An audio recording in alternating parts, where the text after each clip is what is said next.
Hello, everyone, and welcome on the public space. We've been documenting with Frame Games for now 2 weeks.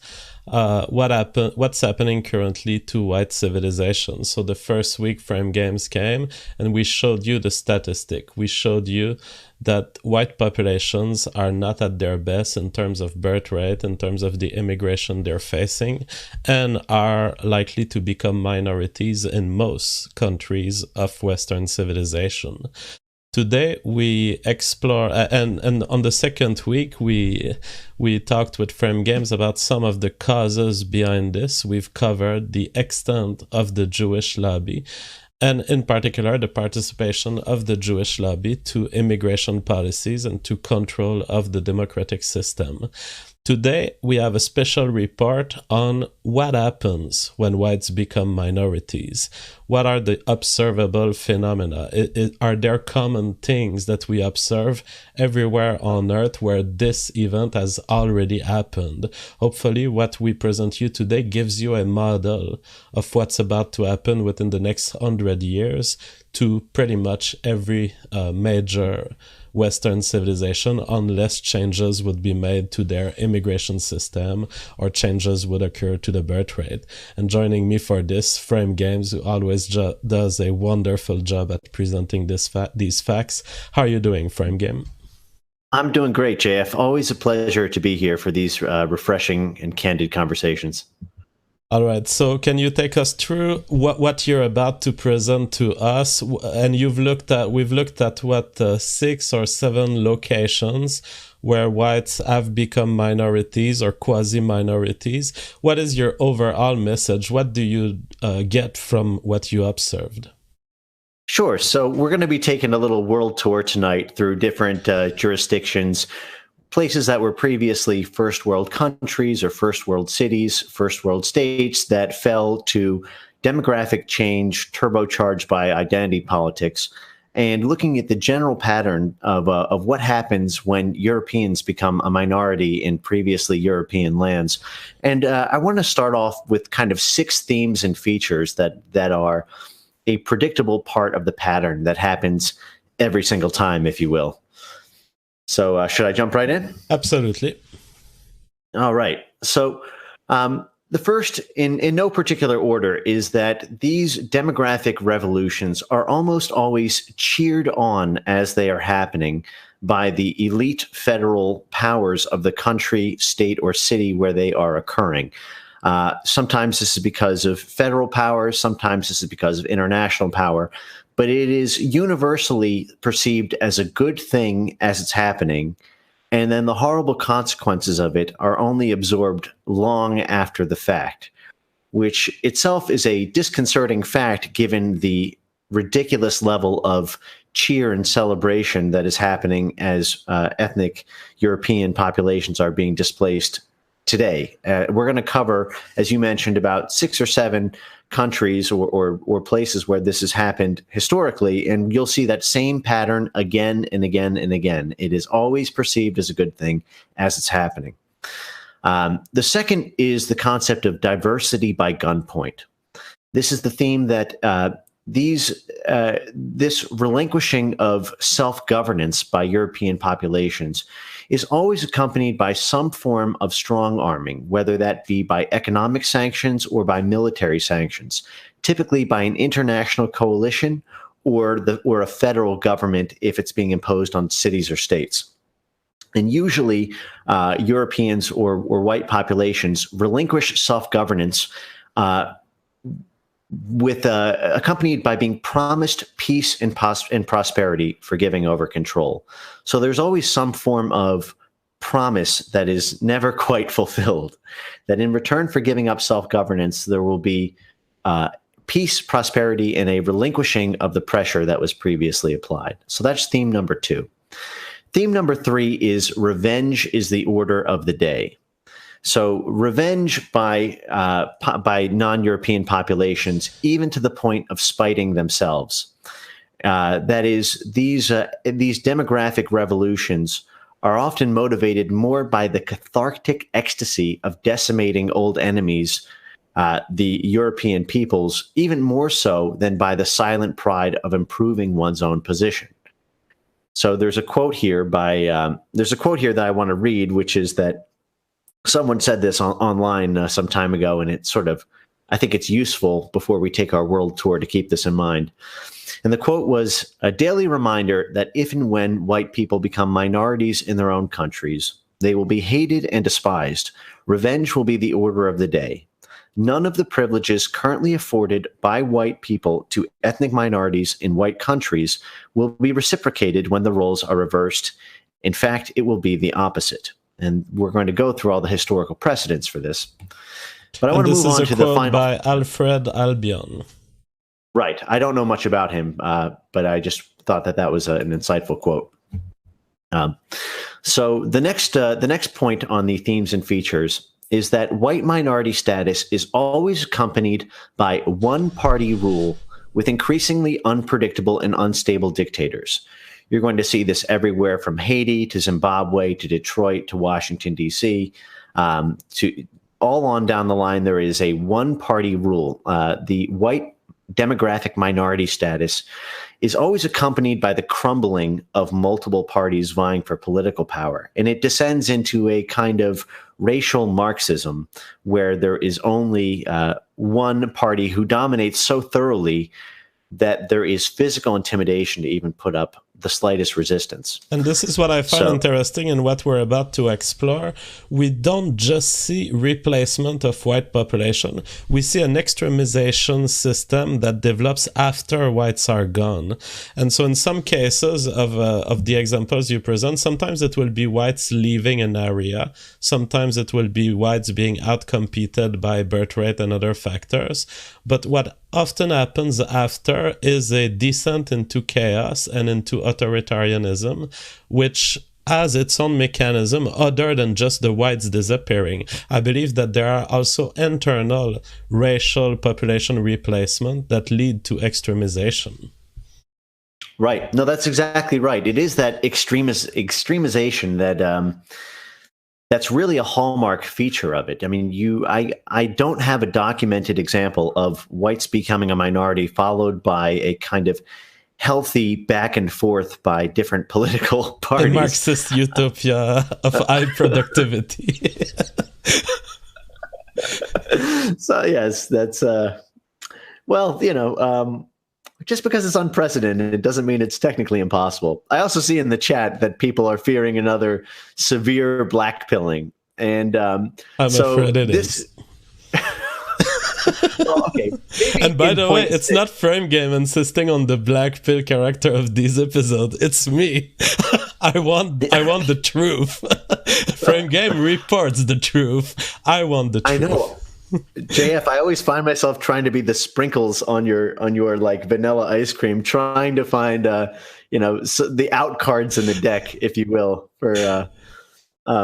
But there is in theme number 6 here, there is a white pill potential, admittedly buried in a heap of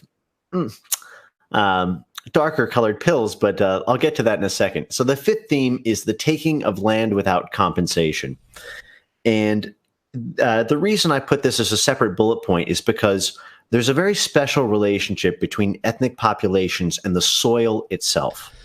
That is the occupation of space. And what you see time and again is whether it's through the use of eminent domain in Detroit or of farmland in Zimbabwe and South Africa, or of the sort of the island soil in Haiti.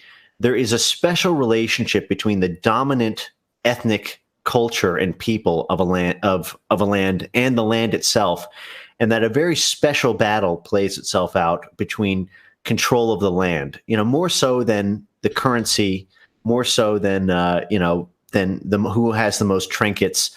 It is the blood and soil, the land itself, so to speak, that is often the first and most precious thing to be seized.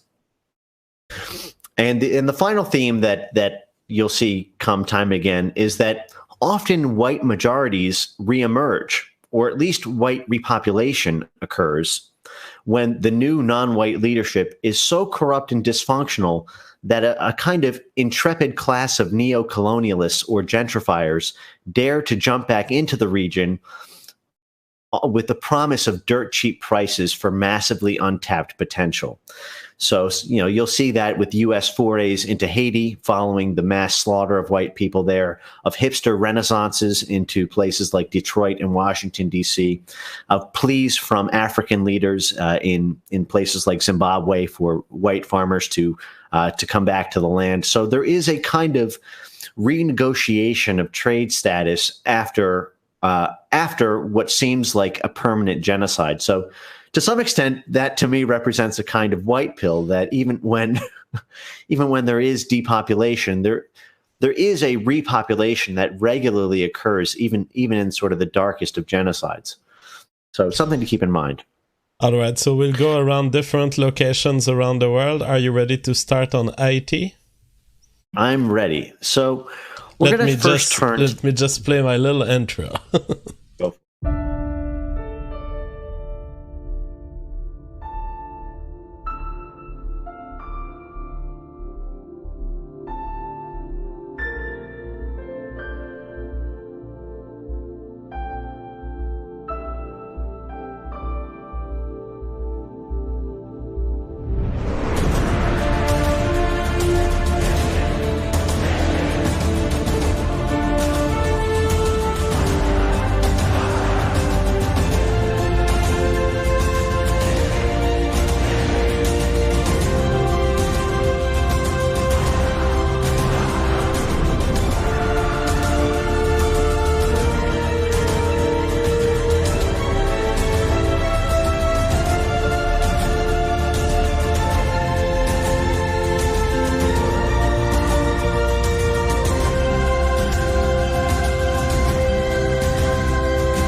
All right, so Haiti, and you take us back to start the history that we're going to track in the 18th century. Yes, what a beautiful introductory segue. I'll begin by saying very becoming for the Jekyll and Hyde jurisdiction of Haiti, a place of pretty much unparalleled physical beauty that has had a very extreme history oscillating between prosperity and poverty. So we're going to begin our story here in the 18th century when Haiti, a country that was then named Saint Domingue, was the most prosperous colony in the Western world.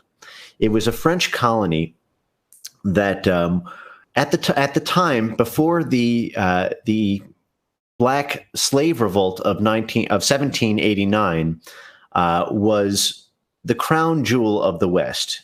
It alone produced 60% of the world's coffee, 40% of the world's sugar imported by France and Britain, and it was considered the most profitable possession of the entire French Empire. It was truly a paradise of unparalleled proportions, and it was a place that was rocked by the French Revolution and the role of the ideologies that still reverberate to this day. So we're going to sort of travel back in time to the pivotal year of 1789. This was the year that everything changed in Haiti because everything had changed in France. This was the year of the French Revolution. And with the successful revolt of the French overthrowing the monarchy in the French Revolution and the full-scale ideological triumph of liberalism, came the reverberations throughout French colonies, which included Haiti. So at the time, Haiti was under French rule, but French people were the minority of Haiti. Ever increasingly, more and more African slaves were imported to Haiti, to the tune of there being, by 1789, 40,000 French settlers and let's see, I'll have the specific numbers here, but it was something like 20 times that many Africans who lived there, or I think it may have even been 2 million. I'll pull up the exact number, but essentially, you had a minority that was self-governing, but also governing the African populations there, and Haiti, the story of the 1789 revolution is one that is heralded today as being a great, one of the great events of world history in liberalism, because it was black slaves who were overthrowing white slaveholders. But there's an untold story here of the of a scale of slaughter and brutality that is left out of the sanitized version of history. And the state of the white population in Haiti, it's very instructive to understand what their psychology was at the moment that they relinquished control to Haitians and how they suffered for it. So there were 40,000 white settlers who had lived in Haiti at the time. By the end of the revolution, 24,000 of them were dead. So more than 50% of every white man, woman, and child was brutalized through really horrible means. So it was very common for this revolution to use pillaging, raping, torturing, mutilation, and really visibly so. A frequent Haitian tactic was to rape the mothers of people who lived on these sugar and coffee plantations, and then put the heads of their children on spikes as a kind of intimidation tactic for the other white people who lived on the island. And it's this sort of brutality that is well documented that is often sort of left out of it. So I'm going to tell the story of Haiti in particular, before and after. And then at the end, after we get through that, we'll talk about the psychology of the Haitians and modern parallels. So at the successful advent of the French Revolution, people in France were really struggling about the extent to which the liberal ideology applied to slaves. And in 1979, the new French government declared that there were to be a new class in Haiti of black people to be essentially free.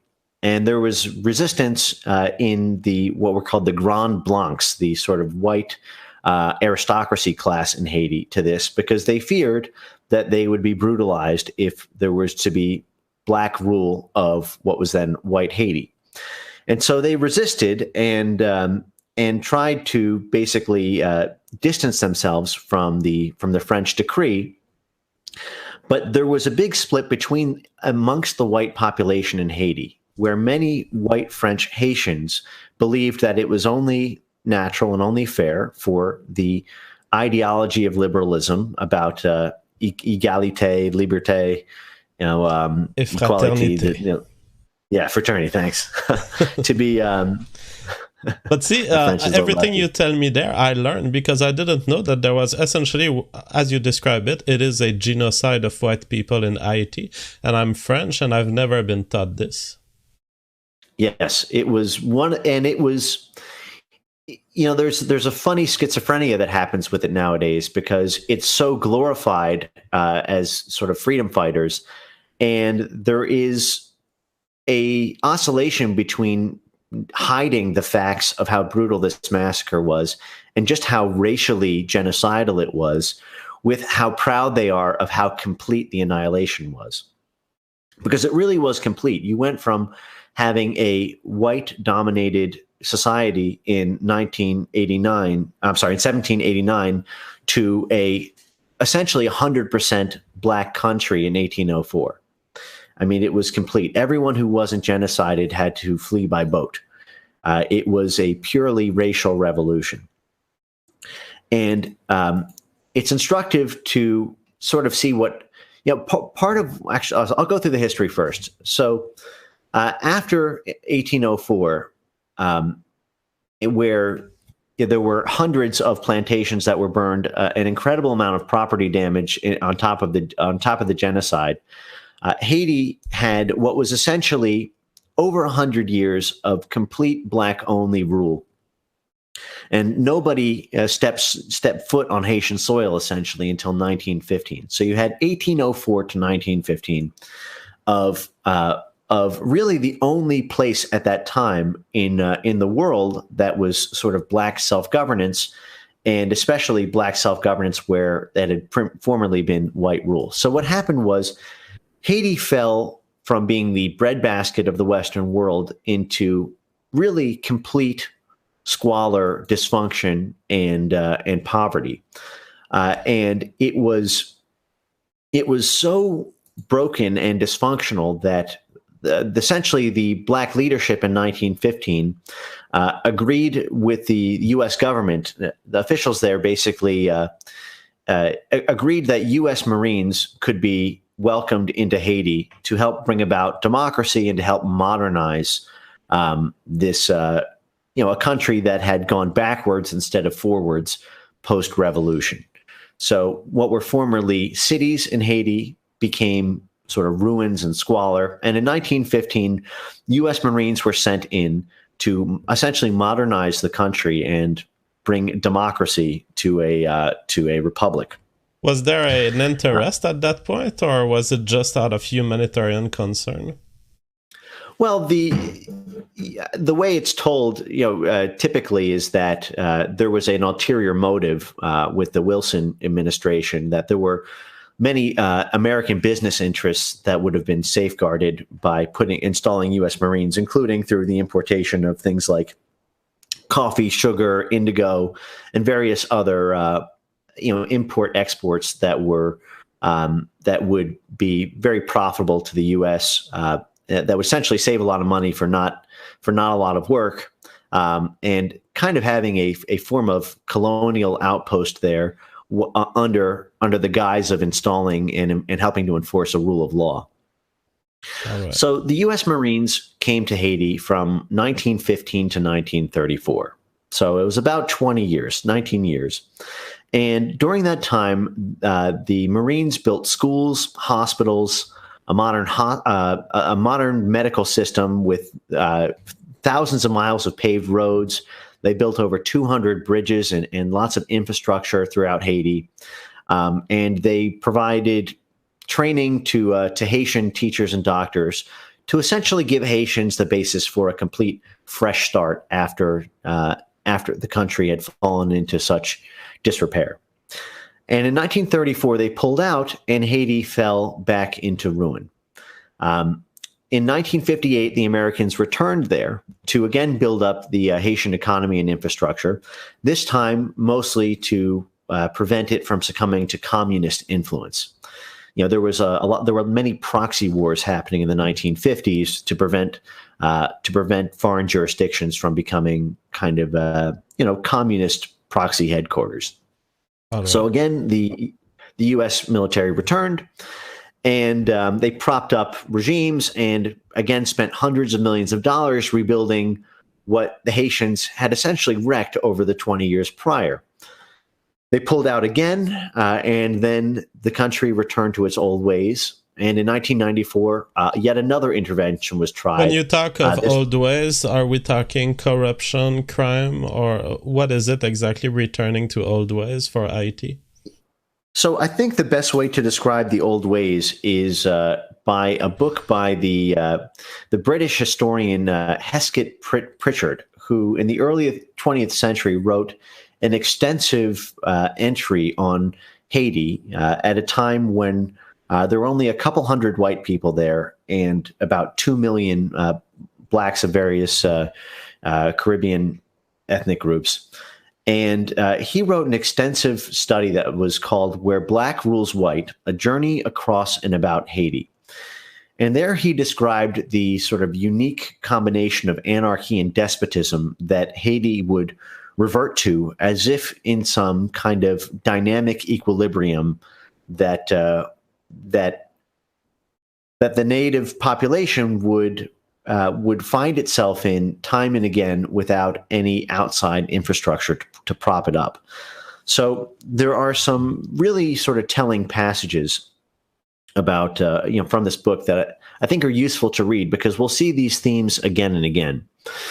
So Pritchard initially wrote this as a sort of sympathetic, empathetic kind of kind of history. He was very optimistic at first about black self-rule and being free from sort of white governance and white, governmental tyranny as he initially saw it. So he writes, "There the black man rules. It is one of the few spots on earth where his color sets him upon a pedestal and gives him privileges.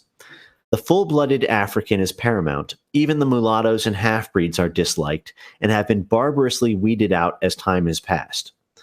One of the first things Pritchard noted in his time in Haiti was the pervasive filth, that is, the failure to upkeep what were colonial European infrastructure and buildings. He wasn't expecting European sanitation, but he was struck by the sheer magnitude of the squalor, as well as by the extreme cartoonish level of gaudiness in areas that were not so dirty. That is, an extreme level of wealth inequality, a kind of cultural tournament structure where winners take all and there is no regard for the welfare of the losers in society. So a few of the interesting things he noted that we'll see thematically throughout our world tour is that people who were, well, let me just rewind by saying here today in Haiti, more than 80% of Haitians live below the poverty level. It is, again, this cartoonish level of wealth inequality where the very, very few rich live in extremely gaudy houses and mansions with levels with very ostentatious displays of gold and other jewelry. And there is very little regard for human life for those who do not win this cultural tournament structure. So this has been going on now for 200 years in Haiti since there was black independence.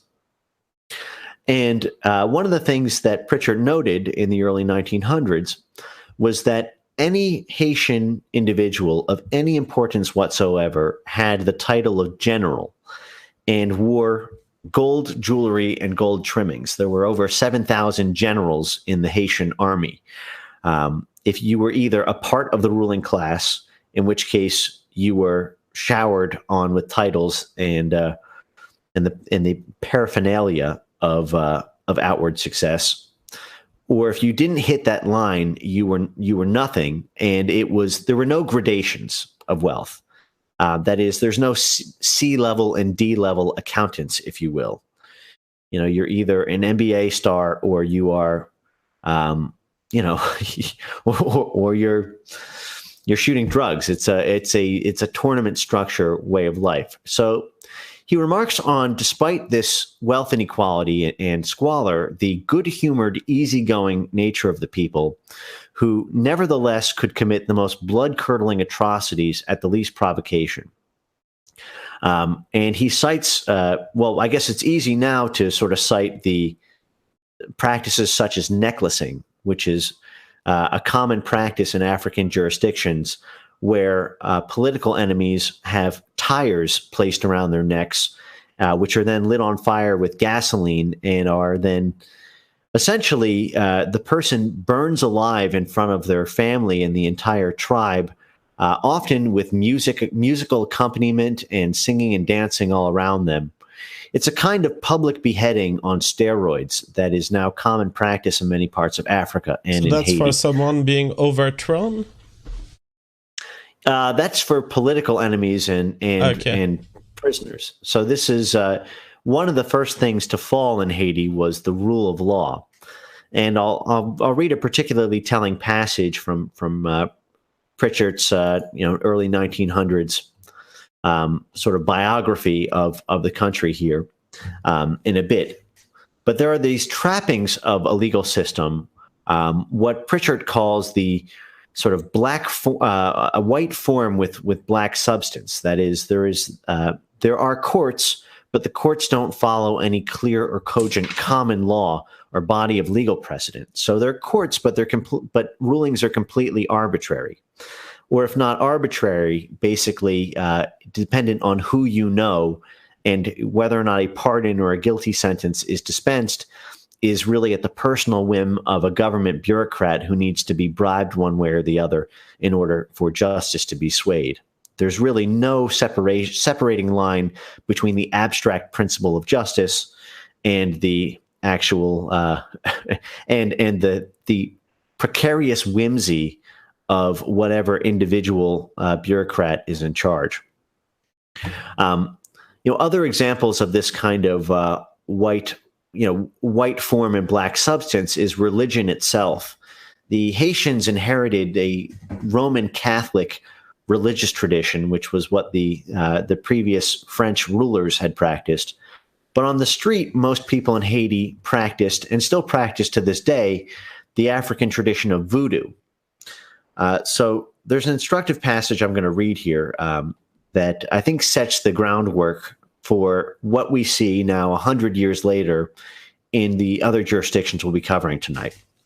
So Pritchard writes here in the early 1900s, what astonishes most the traveler in Haiti is that they have everything there. Ask for what you please. The answer is invariably, yes, yes, we have it. They possess everything that a civilized and progressive nation can desire. Electric light, they proudly point to a power plant on a hilltop outside the town. Constitutional government, a chamber of deputies elected by public vote. A senate and all the elaborate paraphernalia of the law. They are all to be found here. Seemingly all of them. Institutions, churches, schools, roads, railways. On paper, their system is flawlessly European if one puts trust in the mirage of hearsay. Then the Haitians can boast of possessing all desirable things. But on nearer approach, these pleasant prospects are apt to take on another complexion. For instance, you are standing in what was once a building, but is now a spindle-shankled ghost of its former self. A single man nursing a broken leg sprawls out on a black earthen floor. A pile of wooden beds is heaped in the north corner. Rain has formed a pool in the middle of the room, crawling and spreading into an ever wider circle of the last shower drips from the roof.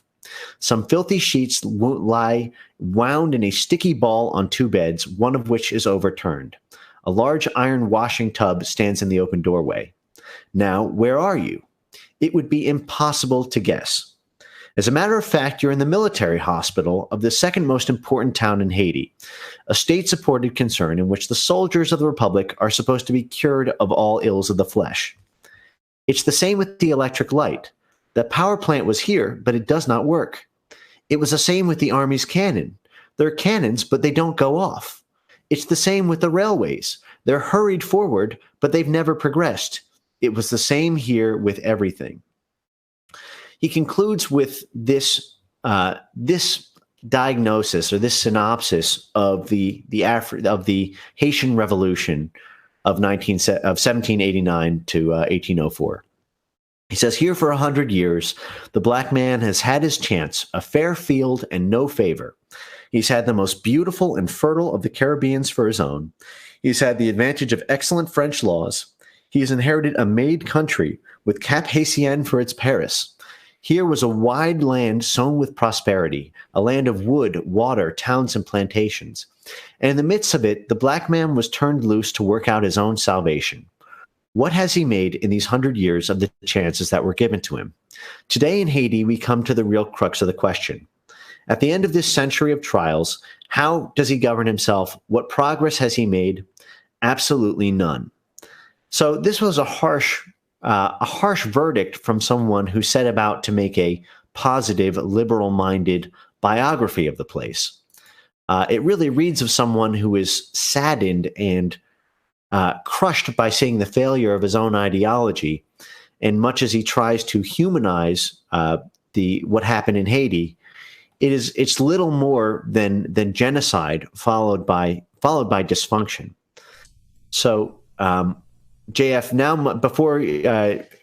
might be a good time to roll that clip that I and the kind of the Empire of things you just read, I will note, I often saw this kind of text be dismissed by the left, saying, oh, this was written too long ago. It's probably a racist guy who made conclusions based on his racist tendencies. But these people have really engaged with reality. They went there, as you say, with the intent of characterizing an emerging people, claiming its liberty. But they didn't see it. They saw what happened. Yes, and what's more than that is the country of Haiti is very easy to point to as an example of extreme anti-white antipathy to the point of spiting oneself, like getting more cathartic pleasure out of causing pain to one's enemies than having pride in oneself. So an easy example of this is the systemic discrimination against mixed race individuals in Haiti. So, and this exists to this day, this kind of colorism in Haiti, where there's a tremendous amount of resentment against mixed race individuals who are half black, half white in Haiti, because those individuals tend to have significantly higher levels of wealth. They form a kind of ruling class in Haiti, whereas in America or in Europe, we might consider them all to be African or all to be black. In Haiti, there is a very clear form of colorism, where to be Haitian is to be full-blooded African. And there's a tremendous amount of systemic discrimination and systemic miscarriage of justice against those who are mixed race. And this is well documented to this day. But it's an example of even a touch of white blood is considered to be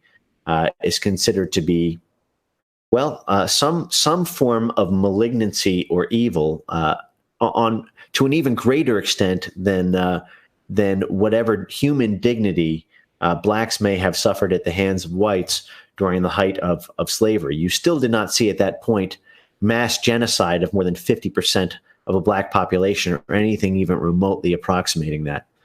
So you've sent us a clip of Empire of Dust? Yes, it's a minute 30 clip here. Some in the audience may recognize it. But this is in Congo, I believe. All right.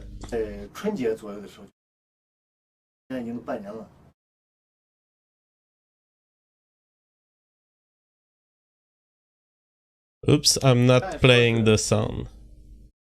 Let me just fix this. 哪有多少时间？没有多少时间了。我炒那个要那个国境题，现在是50年了，这集50年那个。就是50年以前，你不是受他们西方那个什么都好啊？是啊，那个先进的影响，那个代代往传下来，越传越文明越发达了，怎么越来越倒退，越落后了？你看这么先进的铁路，我1930几年就电气化铁路，我这是中国啥时候才有电气化铁路？你看矿区那个铁路，电气化那个双轨铁路，因为架得多好。你看现在顶上那个什么，哎呀，千疮百孔啊，破烂不堪了。把原来留下的东西根本都没有更加的爱护保护去利用它，反而都遭到了毁灭性的重创，是这样子的。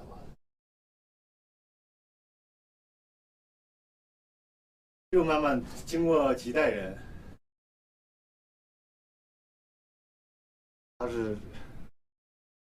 就是中国说的那句话：“今日有酒今日醉，明日没酒喝凉水。”就是。Okay, so this is about the clip. This is where you can cut it. But there is an instructive clip of the sort of new neo-colonialist class in Africa, the Chinese, and the indigenous African population.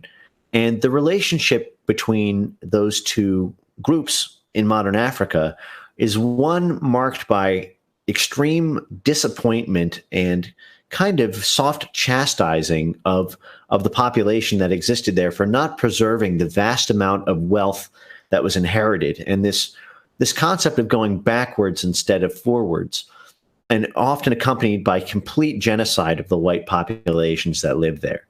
As I noted in Haiti, it wasn't just that there was a overthrow of blacks winning their independence of whites. It was wholesale slaughter of every man, woman, and child on the island. You see that same phenomenon play out pretty much everywhere, and it's again to sort of get back to the main theme of tonight's discussion, which is that. People should be armed with the knowledge in advance of what political disenfranchisement through demographic displacement involves. It is not just a simple passing of the torch of voting majority. It is a full-scale about-face of values, traditions, constitutional provisions, and it has a kind of spiraling or snowballing effect to it, to the point where these jurisdictions fall into complete dysfunction until some neo-colonialist group tends to swoop back in for while essentially doing globalist bargain hunting. So what the picture that you make of Haiti presents a consequence of being a white minority, which is, of course, the worst consequence, genocide, and the complete inability also of a population of taking on structures that are being put in place by the colonialist empire, an incapacity to pursue society as it was built for them, in the same way that other societies could do, or that we tend to think people could do.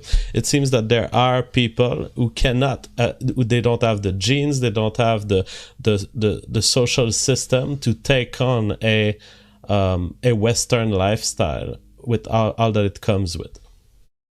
Right.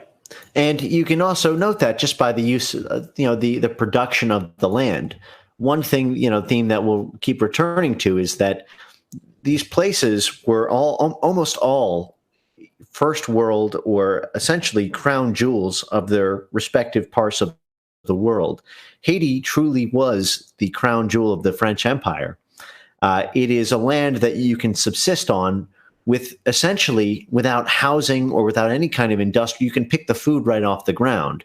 The soil there really is that rich.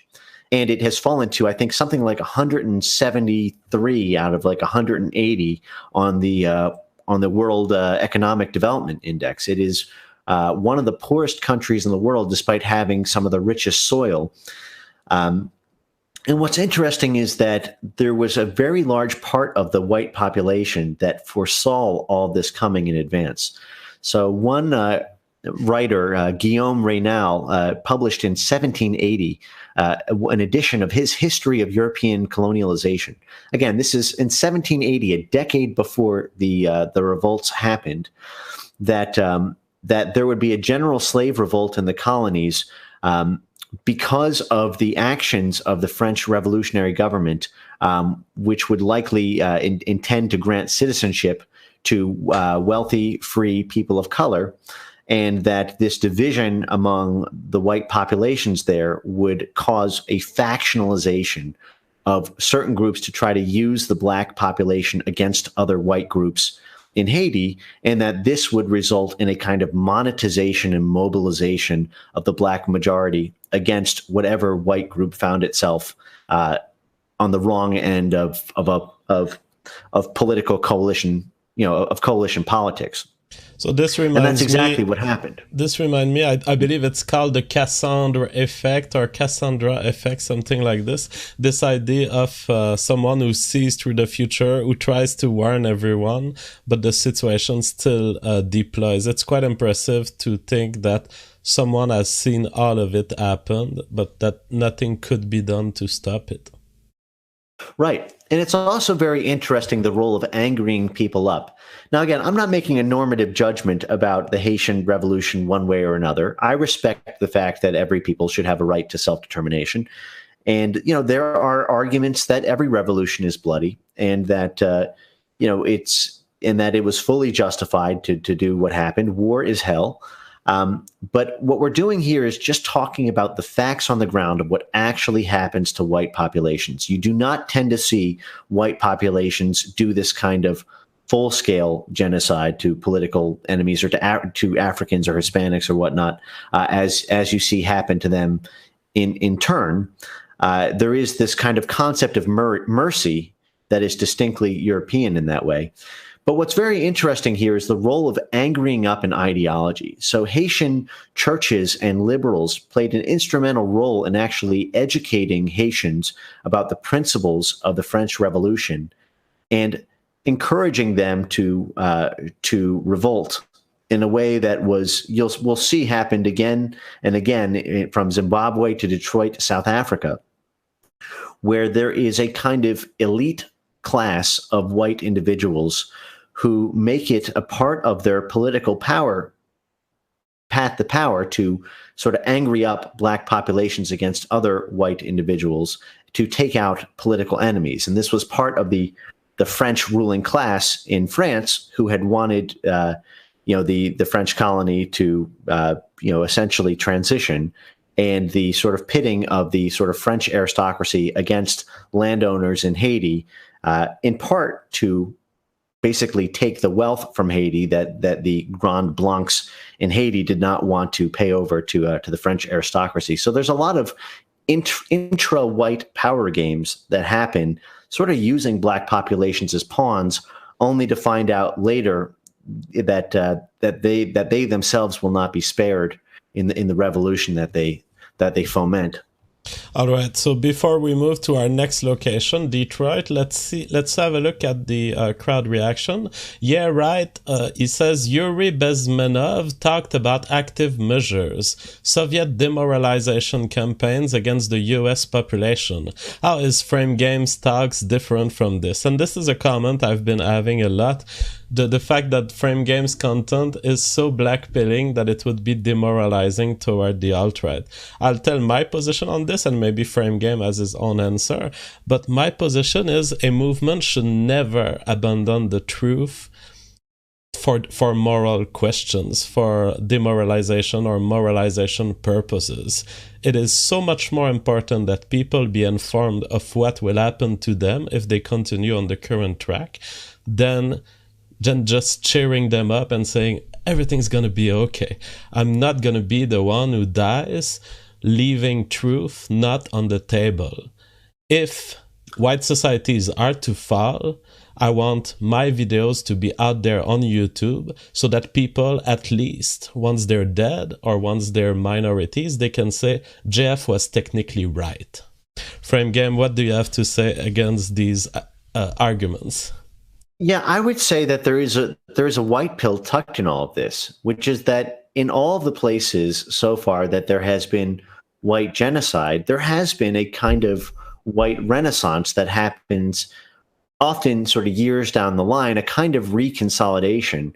So, and we'll get to that, but there is a kind of eternal survivorship to European populations that is actually very white pilling, even in places that you may consider to be lost, like Detroit and even Haiti and various other places. There is every couple decades or so there is a kind of renaissance that may be short-lived, but it doesn't have to be by matter of by dint of inevitability. So I think one of the lessons here is actually that even if there is this minority status that occurs in these various jurisdictions or in all of the Western world over the course of the next, 30 to 100 years, depending on which country you're in, that doesn't mean the total end of European presence or political power. It's actually, there's a certain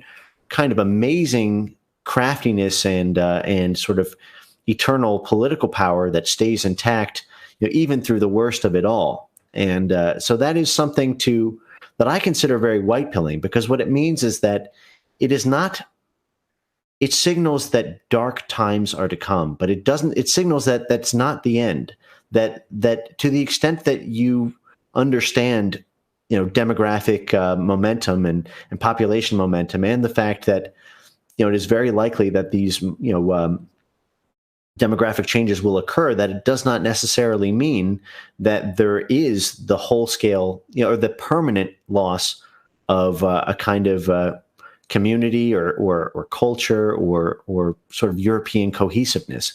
So, I hope that represents a strong white pill for people who have resigned themselves to these demographic changes to understand that you're going to be part of the people that come after this, and that history is rife with examples of renaissance. So you carry that seed in you. Mark McCall says, do you think you could get Elon Musk on? He seems woke and it could boost your views greatly. I tweeted to Elon Musk. We'll see if he answers. Pinky Culture differs from Yeah Right. He says, you can blackpill us, Frame Games. George Soros says, shut it down now, but he only gives me 20 DKK, therefore I don't believe it's the true George Soros. Brian Cofield, Glenn Kay gives us donations. Camera Sport gives us $20. He says, was one of them General Butt Naked? That was in reference to some people being called generals for little accomplishments. And Meta Voyet says, he quotes, he says, they are just like children, Mr. Goodenough said. They are always either laughing or quarreling. They are good-natured and passionate, indolent, but will work hard for a time. Clever up to a certain point, densely stupid beyond. The intelligence of an average person is about equal to, and he does not continue the quote, so I will not read the rest. All right, are you ready, Frame Game, to start talking about Detroit? I'm ready.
All right, so Detroit, originally a French colony.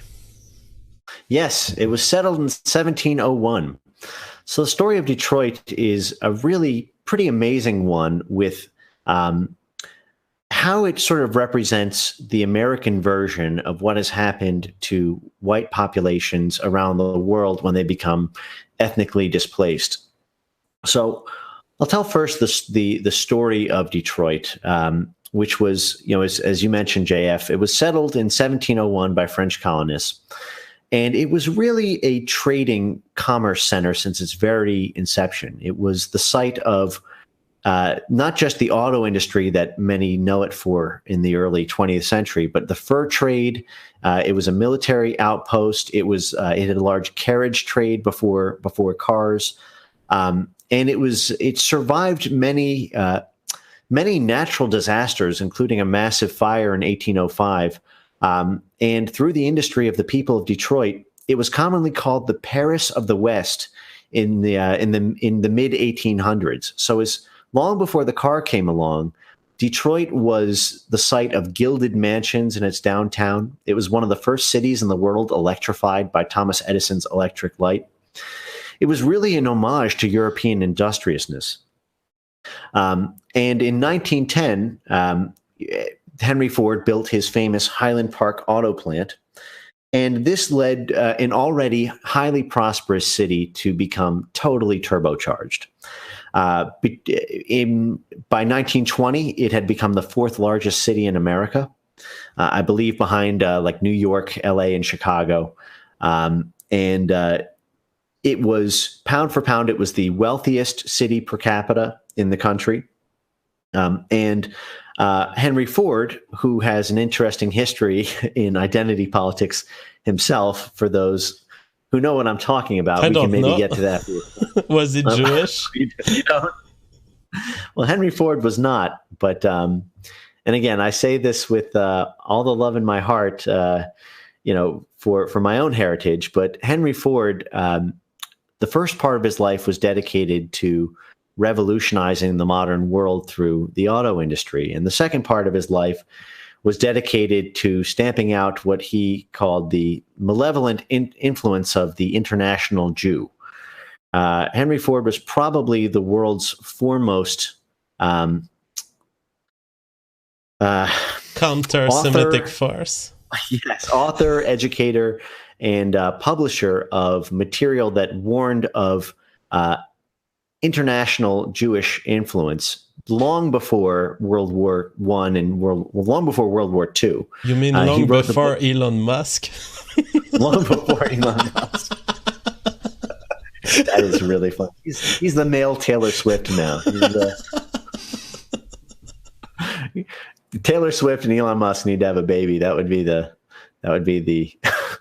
a funny moment for the movement. But we do see that in self-made guy entrepreneurs. They don't always go public with it, but they have this skepticism about the Jewish community. I've known many non-public people, the businessmen. They really are alarmed by the fact that there is a group of people having so much money, and they see the presence of the Jewish community in businesses. Yeah, well, what's really interesting to me is a Jewish person studying my own history, having to sort of balance, the good with the bad that you don't learn about in Hebrew school, is, that this was so long ago. I mean, so Henry Ford, he not only published the book, The International Jew, which is a very interesting read. I highly recommend maybe an episode on kind of the early men of the 20th century, like Henry Ford and Charles Lindbergh, and some of these people long before what we now know as sort of anti-Semitic tropes or whatnot. I mean, these were people who basically were saying the same thing that are said, today, except long before most people sort of understood them to even be, a consistent pattern. So not only did he publish The International Jew, but he founded what was called the Dearborn Independent. The Dearborn Independent was essentially, how like Jeff Bezos purchased the Washington Post, and a lot of people call it, like the Amazon blog. But it's just billionaires have this habit of buying newspapers so that their conglomerates can get good press. Well, Henry Ford basically developed this newspaper for one purpose only, which was to root out the malevolent influence of international and organized Jewish institutions. So this was the Dearborn Independent. I highly suggest looking into it. It's you can't imagine it nowadays, but in its time, Henry Ford basically spent the second half of his life fighting almost single-mindedly the forces that essentially won the culture war in the aftermath of World War II. So it's very instructive to go back and look at his writings. But for now, let's turn to Henry Ford and Detroit. Detroit was a European city. It was a distinctly white city until World War II. So Ford essentially did a few interesting things. In addition to sort of inventing the modern car, he made Detroit the best place to have a job in the world. He single-handedly essentially instituted, a $5 a day minimum wage in 1910, which was about double the going rate of anybody else in the industry. He basically put an end to commercial turnover. He radically raised productivity. He basically single-handedly ushered in the industrial, the modern industrial revolution with assembly line production, and he lowered labor costs and attracted both capital and people to Detroit. So the first immigrants into Detroit were the Greeks and Italians, followed by the Polish and Jews, followed by African Americans. So basically, until about the 1940s, 50s, it was a German town with some. It was sort of a Germanic town with some Irish, Irish political power as well. And what's really interesting is that between 1900 and 1930, the population of Detroit soared from 200,000 to 1.3 million. So, you showed in your introductory segment that the population of Detroit is now substantially less than 1 million, right? I think it's about 700,000 or something. I was quite impressed when I looked at the curve because it is really a city that has emptied itself, which is quite rare in a growing population. Right. Especially because cities with their density of infrastructure power lines, power grids, access to utilities and amenities and things like hospitals is so much easier to find in cities than in suburbs, that as long as things don't radically deteriorate, which of course we'll find later in the story they did, you would expect to see increasing metropolitan influxes into the cities as opposed to the reverse. Yeah, because But normally if the price drops, there can be phenomena where the price of things drop, but you will have a bounce back of the economy because you're going to have white families saying, oh, look, I can get a house for twice less money than I would if I go to the suburb. I'm going to go there. But there was not this mechanism, and you're going to explain why. Right. So what's interesting here, and maybe another theme I should have mentioned at the beginning of this talk, was that this never happens overnight. There's always a slow boil before an explosive moment. There were arguably three, but let's just say two real moments that changed Detroit forever. One was the 1967 race riots, and the second was the election of Coleman Young, the city's first black mayor, in 1974. Really, after 1974, the city was never the same. And we'll proceed through the long march of history there. But there were problems in Detroit long before the revolution occurred, so to speak, in 1974. And what's very interesting is that this revolution was not televised, in part because then, just as now, there was substantial efforts to censor news about ethnic unrest between black and white populations, dating back to at least the 1940s. So one history of Detroit's Polish population documents their persistent ethnic conflict with black populations in Detroit, dating at least back to 1942, to a Life article entitled "Detroit is Dynamite." And that article, 1942, discussed in detail the city's labor and race issues, stating that the news from Detroit is very bad this summer. The result is a morale situation which is perhaps the worst in the U.S. Because of the city's importance to the World War II production effort, the article was censored from copies of Life magazine sold outside of North America, so that people in England and people in Germany, people in France didn't know that there was this ethnic mini civil war happening in the production center of America. A way to shore up morale, if you will. So there was this long-awaited riot that happened in June 1943. This is the 1940s, where groups of blacks and whites fought it out on the streets of Detroit over 3 days, with fights that began in Belle Isle, Detroit, where 25 blacks and 9 whites died, 433 people were wounded, and approximately $2 million of property value was incurred. It took the U.S. Army coming in. Remember, in the middle of World War II, the U.S. Army had to roll into Detroit to restore order between the whites and blacks in Detroit. Wow. So already there was ethnic conflict. So let me rewind for a minute to talk about the demographic history of Detroit. So in 1942, blacks comprised 4% of the automobile labor force, but 15% by the war's end. So there was basically between 1942 and 1945, there was essentially a quadrupling of the black population. In part, this was driven by a sort of a need to get more hands on deck, and in part, it was driven by the fact that Detroit, much like Zimbabwe and South Africa, were much better places to earn a living as an African individual than the surrounding neighbors. It was really the promised land of labor. Even if you were making minimum wage, it was so much better than the surrounding areas that it led to a dramatic influx of African individuals, which radically upset the demographic balance, which led to both sort of violent and proxy political wars between black and white groups, ultimately leading to white flight, ultimately leading to sort of black-only rule, ultimately leading to dysfunction, and then again to a kind of white gentrification. So this is the same pattern that plays itself out again and again and again. So let's turn now to the 1960s.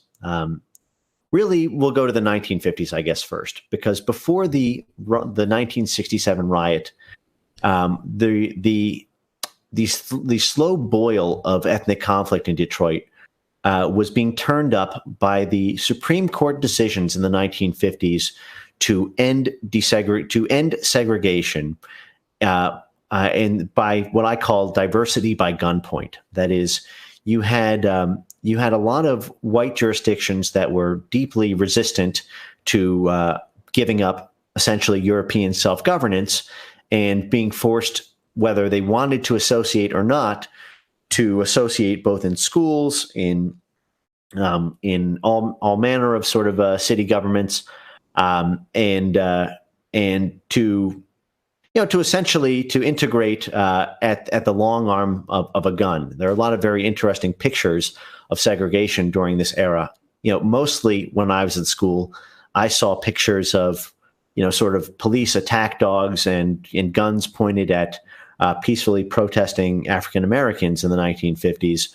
What you don't see are all the bayonets pointed at the necks of white individuals who had simply wanted to move to their own suburbs and were being were literally being forced to integrate at gunpoint and nowhere to run if they wanted to preserve homogenous culture.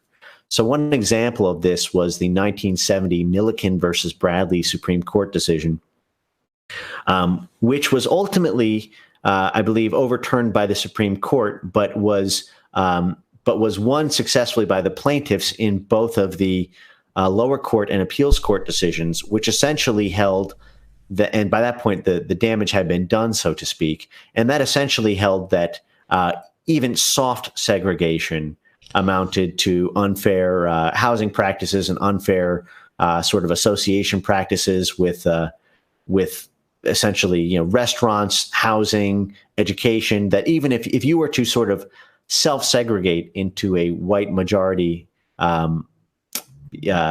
jurisdiction, that you still had to, even if a law was facially neutral, that would not free you from the sort of long arm of the 1965 civil rights legislation, which so it's essentially an enforcement against freedom of movement and freedom of association. That was essentially the end of freedom in the U.S. Well, yes and no. So it is, I believe that decision was overturned by the Supreme Court and then was sort of later ruled out of existence through the disparate impact legal doctrine. But at the time, before the Supreme Court ruled on it, it caused massive white flight because the lower court and the appeals court, and these decisions take years to get resolved if you're going to appeal them all the way up to the Supreme Court, basically ruled that there was no you could not, if you were to have a white only institution, even if you were to have laws that were facially neutral, if they did not have certain levels of explicit access or sort of soft quotas. Remember, affirmative action started in the 1960s. Then it was deemed to be a violation of the 1965 Civil Rights Act. So by the time the Supreme Court made its ruling on it, there was already a substantial amount of white flight, and even the Supreme Court's ruling was basically overturned with Brown versus the Board of Education. With the disparate impact doctrine, which is a legal theory I can go into in depth another time. It is probably one of the most offensive legal doctrines ever created in the Western world, and what it basically ended my belief in libertarianism. Because what it did was it said that even if a law is racially neutral, if it has the effect of creating racial imbalances, which, by the way, only go one way because it really only applies to protected minorities, meaning anyone who's not white, and in the order of the progressive stack, then the law is considered to be per se a violation of the 1965 Civil Rights Act, with treble damages, meaning 3 times the amount of damages that a plaintiff actually suffered, and the burden passes to the defendant to affirmatively prove that there was a race-neutral intent.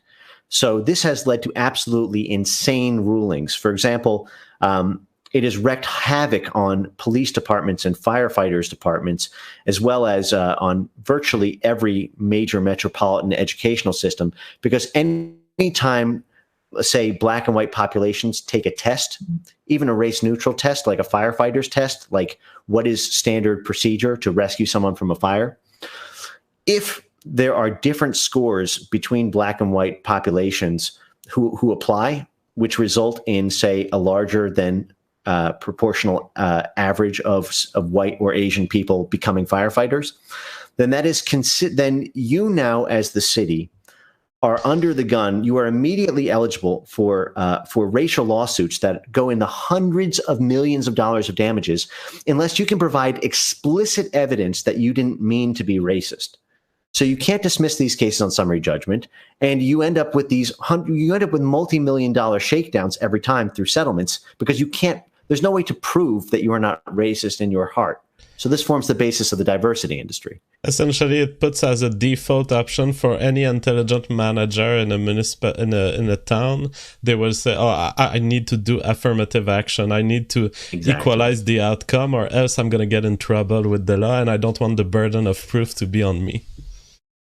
Right, and what's very instructive about the disparate impact doctrine and how it's evolved is that it's not just affirmative action in terms of first to hire, last to get fired sort of thing. It is all over the corporate structure. So it's led to what are called supplier diversity programs, where in order to, this is what every corporate counsel is going to advise any government agency or major corporation to do, is to co-sign onto CEOaction.com or any number of supplier diversity programs to create explicit racial preferences at every step in a corporation structure, so that there's no weak link in the chain where you can say, well, we were not giving preferences to this group, because those preferences are the way to prove in court that you don't have, because if you treat people equally, you could secretly be racist unless you take every step of your corporate structure takes affirmative action to give advantages to black-owned businesses, to make sure that if you're buying coffee, if you're buying from suppliers, that you want to make sure that you're buying from an indigenous population, or that at least they're not majority white. Every step of the way you need to, and this is led at first. This was ostensibly done because these populations were too weak, and now they can't be modified because they're too strong. They've sort of transmogrified into these giant, what I consider to be a $1 trillion industry on net when you consider salaries, judgments, settlements. I can go into my video I'll be doing next week on this has about 8 different prongs of sources of income for this. But now, in the history of Detroit, we're still not at a majority. We were talking about the 60s, the 70s. We're still at 16% black population. So something must have happened for them to be in my trailer when I did my trailer about the current situation. That is exactly 83%. Right. So I will walk you through the radical pace of change. In 1950, according to census data, Detroit was 83% white. Guess how much they were by 1980, just 30 years later. Remember, 83% in 1980. What do you think? 83% white. I don't 30 know. Years later. Because I know the current answer for today, I'll try to go pretty much midway. I don't know, maybe 50% white? 34%. Okay, within so 30 the drop years, happened there.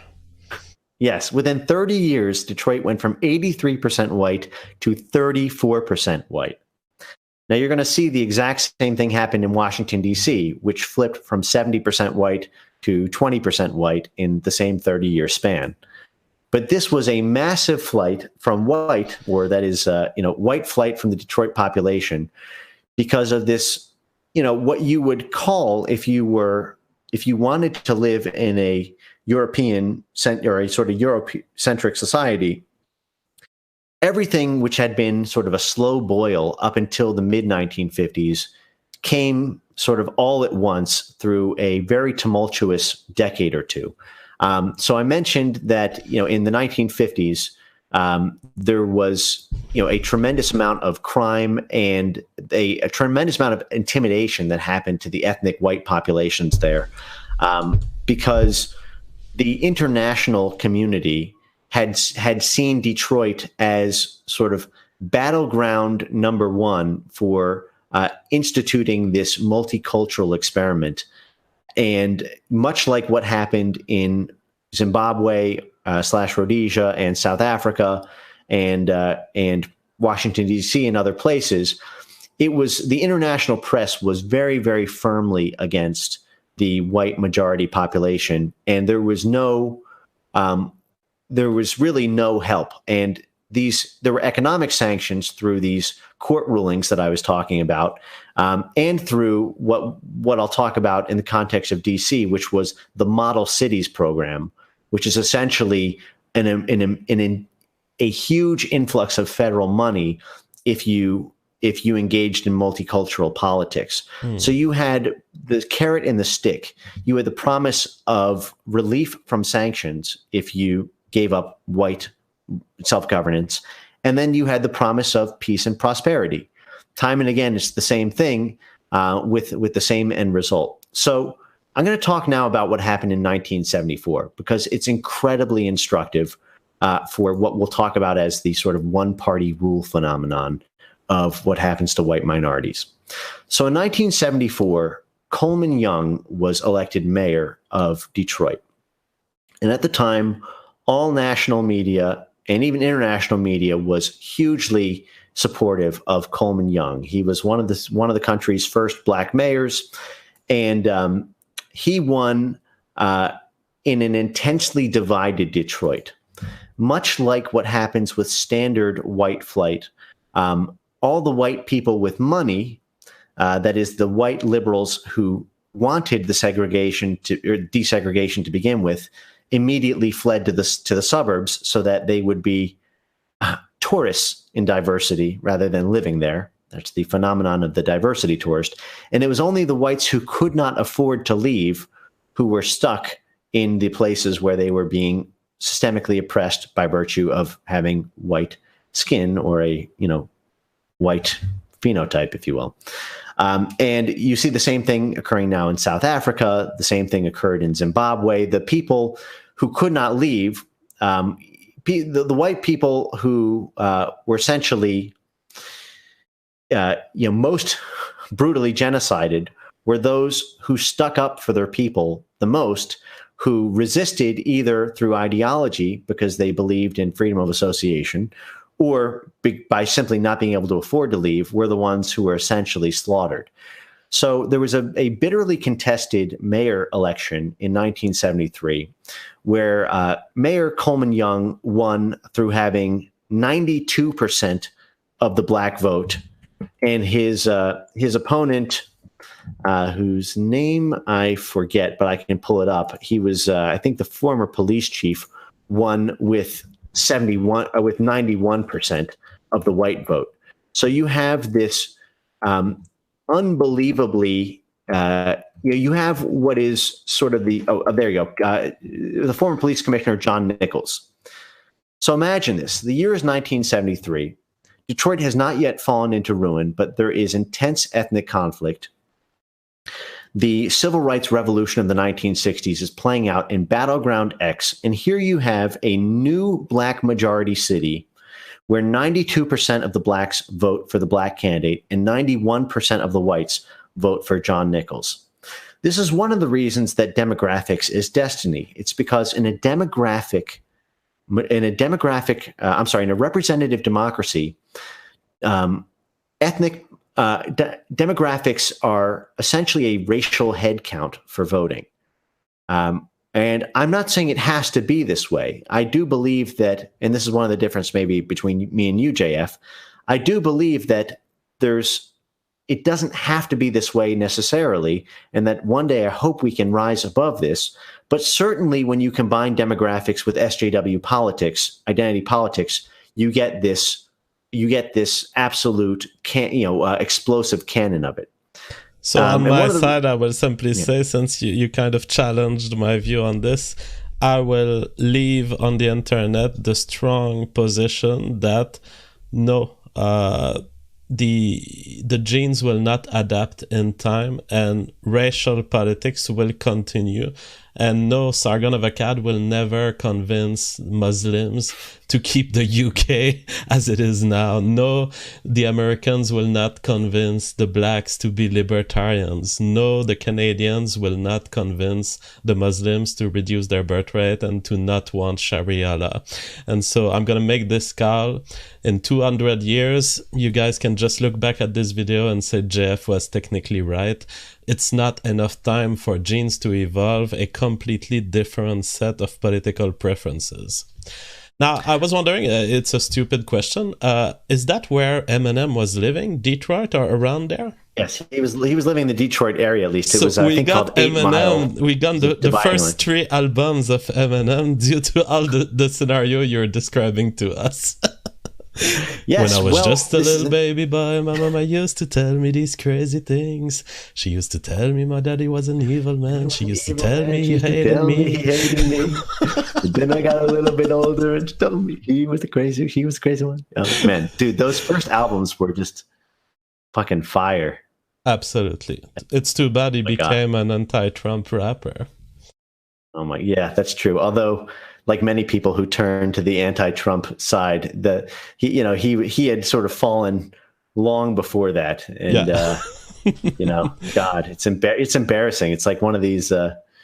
It's actually not totally unlike what we're going to talk about: Black pride in Black ownership of Detroit, because we're going to turn now to the long succession of single-party rule under Black-only Democrat mayors in Detroit, who possessed a level of corruption and nepotistic, anarchistic rule, the likes of which may be unprecedented in European, including Eastern European corruption. So I'm going to run through this kind of shit parade of what actually happened to Detroit after 1974, which, remember, was now sort of teetering, but was still a highly successful, metropolitan, metropolis that promised peace and prosperity, fell into complete ruin and ridiculous levels of corruption. So, just so people understand the level of corruption that took place here, I'm going to run just through some anecdotes. So Coleman Young basically turned what was a city government with checks and balances into a personal playground that was very proudly Black identitarian with essentially pay-to-play ethnic politics. It was Coleman Young, he won with a kind of frequent dog whistling of suburban whites as being evil and the sort of the enemies of the urban Blacks. And he basically instituted a policy to try to get Detroit to be blacker and blacker so that he would have a ever more secure grip on city politics, because no one would dare vote for somebody else who didn't have his ethnicity. This is the same phenomenon you see with much of this is basically the Democratic playbook in America, to import ringers so that you can secure political power for you and your cronies while kicking down the white middle class. So this played itself out both implicitly through the deep divide between the urban Detroit area and the greater Detroit suburban area, where there was ever increasing levels of white flight, in part because to be a white business in the Coleman Young era was to have to pay special bribes in order to get city contracts. There was a very explicit Black identitarian, Black power aspect to the Coleman Young administration. He reigned for 20 years, from 1974 to 1994. He single-handedly ruled the city. And he presided over not just a pay-to-play systemic sort of fraud, embezzlement, and securing private favors for all of his cronies, which included a secret police fund where undercover narcotics agents could buy drugs for themselves to basically sell drugs so that he could get like armored plating for his limousine, so that he could buy basically palatial Beverly Hills mansions for him and his friends. There was an interesting kind of, and I say this again as a Jew, essentially a gang leader. Yes, he turned into a small town gang leader. It's very interesting. There was a lot of weird relationships with him and Jewish financiers, including Kenneth Weiner, who they set up a private company with. Weiner went to jail for many years and was basically, engineered slush funds for Coleman Young. And he was, a lot like a kind of Andy Fastow of Enron, except with the Treasury funds of Detroit, which culminated in 2013 in Detroit filing the largest municipal bankruptcy in American history. So the city of Detroit went bankrupt, not just individuals or corporations. City bonds, which are considered municipal bonds, they're tax-free, typically about 4% yield per year, are considered extremely safe. They're lower yielding than, many corporate bonds or whatnot. But the entire city went bankrupt. And Coleman Young basically established what was essentially despotism and the inability to challenge him, in part because the press was so much on his side from him being sort of the harbinger of multicultural politics, that many of Coleman Young's crimes didn't come out into the open until near the end of his regime. And there were some very interesting examples of Coleman Young's despotism, but some of it is illustrated by that of his successors. So, a very interesting, one of the successors after Coleman Young was Kwame Kilpatrick. Kwame Kilpatrick was, sort of a larger than life figure who was also heralded by the media as being a kind of Black identitarian politician who was sure to solve the corruption and dysfunction of the sort of Black power identitarians before him. By the way, one very interesting symbol of Black identity politics in Detroit was, I believe, the 1986 Black Power fist, which is also sort of called the Joe Louis fist, that was symbolically installed as a art exhibit in the downtown Detroit city center. Some say it's the Joe Louis fist. Many say it's basically the Black Power fist, which is essentially a deeply militaristic, curled fist facing outward. If you want to pull up a picture of it on Google, I think it's very instructive to look at the message that was being sent to the Eurocentric or racially neutral world with these Black identity politics. So just have a gander of it, so that try to imagine a Eurocentric institution, putting up a monument to this kind of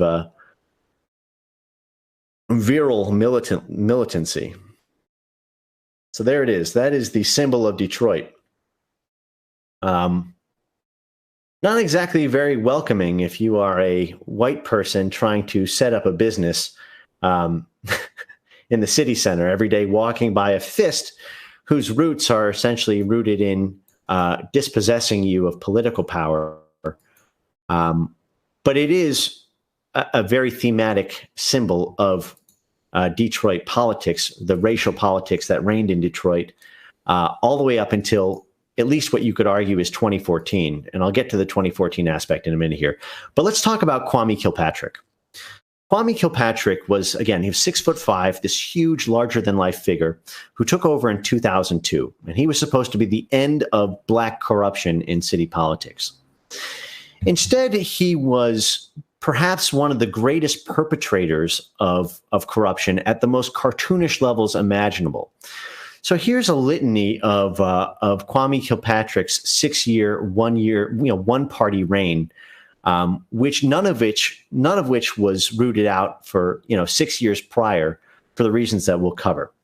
So the first was the city mayor's mansion party that he threw in the fall of 2002, where Kilpatrick held a wild party involving cocaine and strippers at the city-owned residence of the mayor of Detroit, which had stood for hundreds of years.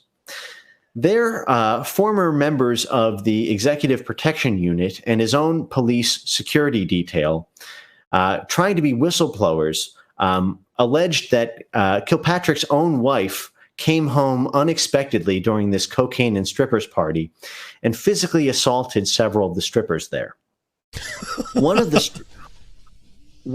But he fired everybody he fired all the police investigators and or reassigned them to places where they couldn't partake in the investigation, which culminated in 1 year later, shortly before she was set to testify, the murder of one of those strippers, a 27-year-old exotic dancer, Tamara Green, who went by the nickname of Strawberry, who had performed at the mansion that night and was allegedly assaulted by Kilpatrick's wife. Tamara Green was murdered at 4 a.m. at an intersection sitting in her car, shot multiple times with a .40 caliber Glock, which at that time was a unique model that was the official standard issue of police officers at the Detroit Police Department.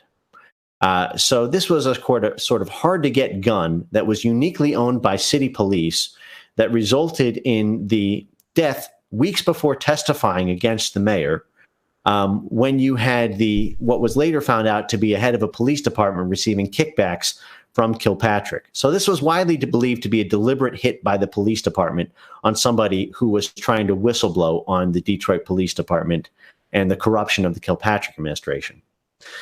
So this was further, brought out into explosion when there was a text messaging scandal involving Kilpatrick and one of the women in Kilpatrick's administration. Remember, he was married at the time, and so is she. But they were caught in a text message scandal where they were sexting each other in graphic detail, discussing sort of intermingling sexting with extremely corrupt city business, including their intent to use city funds to arrange romantic getaways, trading fears about being caught by the mayor's police protection unit, and basically corroborating evidence that the two of them, who were cheating on each other with their spouses, conspiring to fire Gary Brown, who was then the Detroit police chief. So basically, Kilpatrick said that all of this was racism and an attempt to sort of subvert the black rule and domination of Detroit until the text message scandal broke, which was so scandalous that he essentially had to step down from being mayor and was convicted on 24 federal felony counts, including mail fraud, wire fraud, and racketeering. But it's this kind of cartoonish level of corruption that it's very rare in European history to see somebody so boldly. Typically it's, if you have cocaine and strippers, it's not simultaneously intermingled with stealing funds, stealing city funds, arranging for the purchase of private mansions, and all. Typically, those things are sort of separated by a level of decency in the fraud. And we'll see this emerge later with the black domination of the city of Detroit, a city which became a black-only one-party Democrat rule in the 1970s, and to this day has had this is 50 years later, has had nothing but black Democratic mayors. We'll see this with the election of Marion Barry, a man who was mayor, voted mayor by the black majority, was then imprisoned for cocaine and hookers, was then indicted in a sting where he literally said the words, "Bitch, set me up," on a wiretape, referring to prostitutes who he was having cocaine with. then went to jail and won a re-election campaign for mayor, campaigning on Black identity politics from prison, essentially. He was a felon running for mayor again and won because he won on Black identity politics, and there was a Black majority who was far more concerned with maintaining Black hegemonic rule than with their own welfare. We'll get to that later. But let's conclude now with the history of Detroit, because there's a weird secret red white pill in the midst of all this. Do you need to pause, by the way? Oh, no, I'm good. I'm just I'm stunned by what we're hearing, and I'm stunned by this is happening in a completely different context than Haiti, but the parallels, they just pop out. There's an arbitrary use of the law. There's local kind of generals that develop, and they essentially become gang leaders through the political system that was constructed by others, essentially. Right. There are the trappings of a rule of law. Again, this kind of European form, but populated by African substance that essentially makes the form relatively African in nature. And again, I'm not condemning.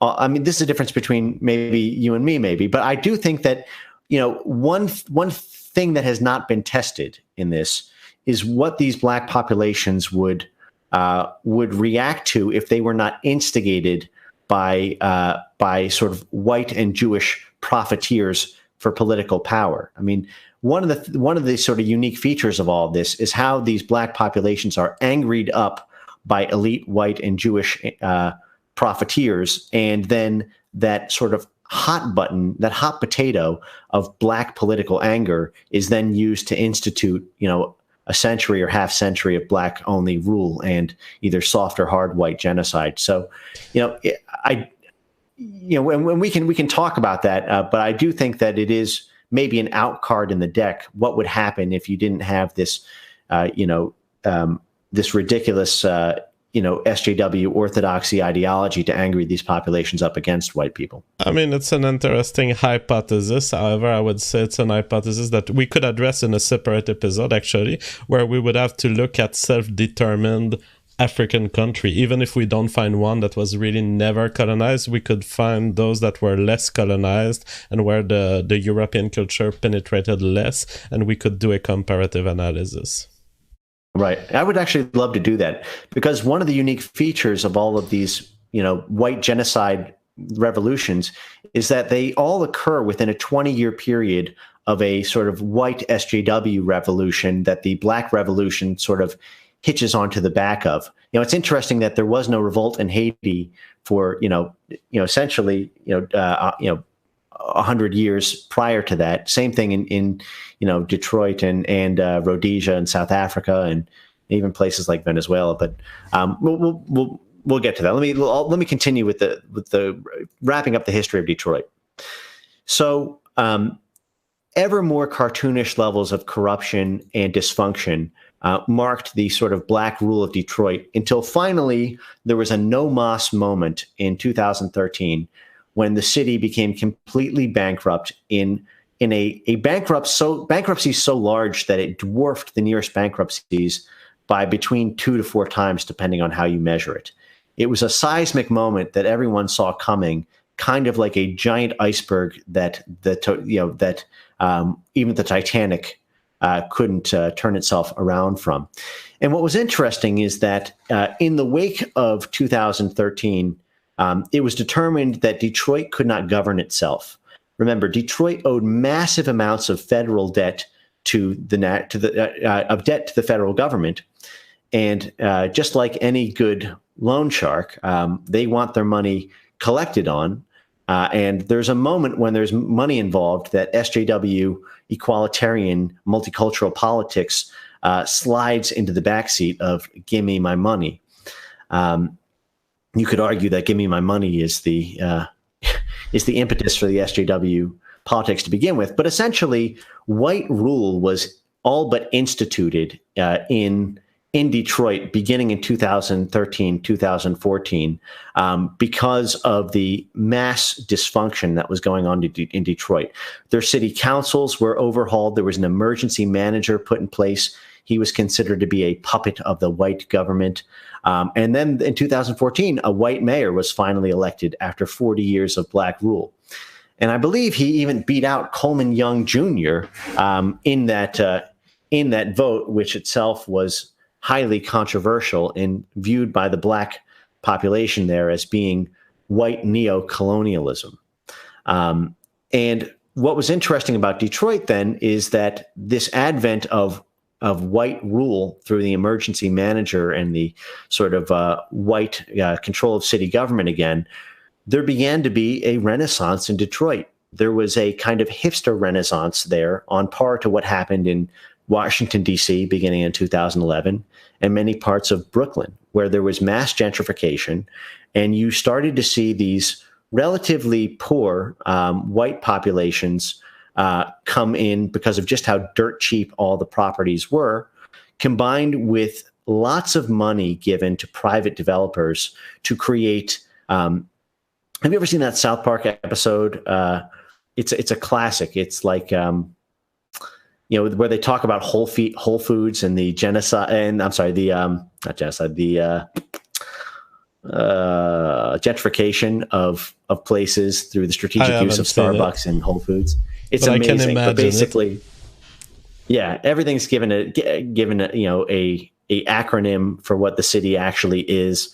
And it's basically an invasion of a combination of pioneering whites who are in it for bargain dumpster prices and wealthy white and Jewish speculators who come in and seize black land and institute a kind of military zone through well-financed private police that patrol blocks at the demarcation zones between white and black areas. This is a hugely controversial and hot point between white leftist liberals and black leftist identitarians, which is one of the reasons that black identitarians consider white allies to be the worst people of all, because they emerge as the sort of wealthy neo-colonialists from all of this.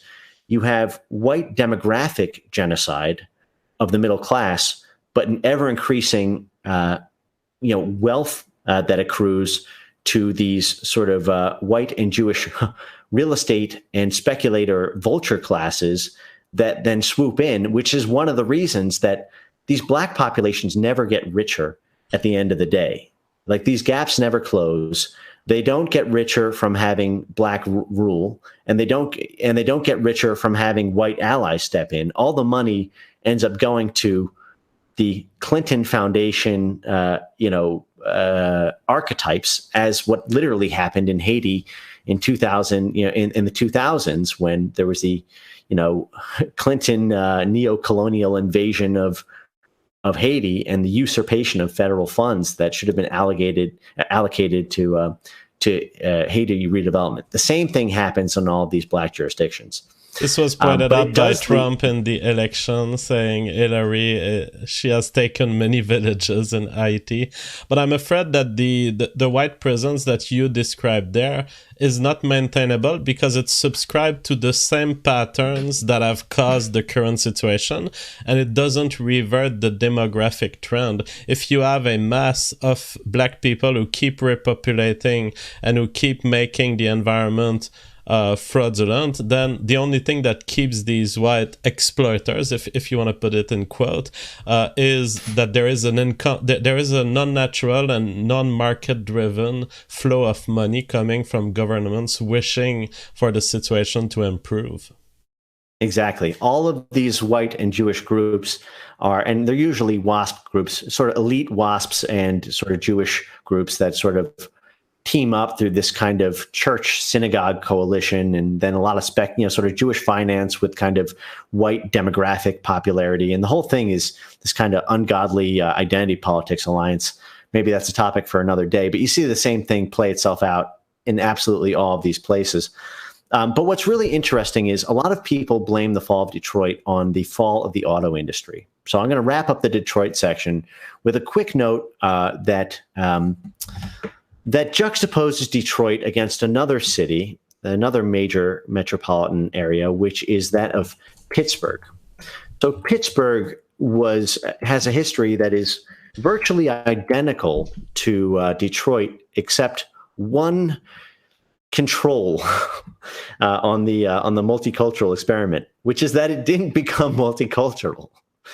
Pittsburgh went through a deep depression in the 1970s and 80s, much like Detroit did, because the steel industry in Pittsburgh became non-profitable due to international competition and due to many of the same economic forces that made the industrial era Pittsburgh competitive, whereas the modern era Pittsburgh was not.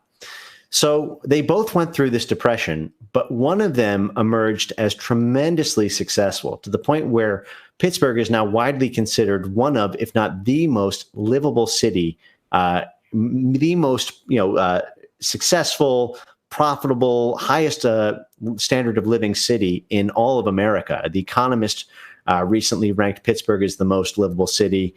And it is now an economic hub. It has rebranded itself as a tech hub, as an IT hub, and salvaged much of the sort of steel industry to diversify itself extremely well.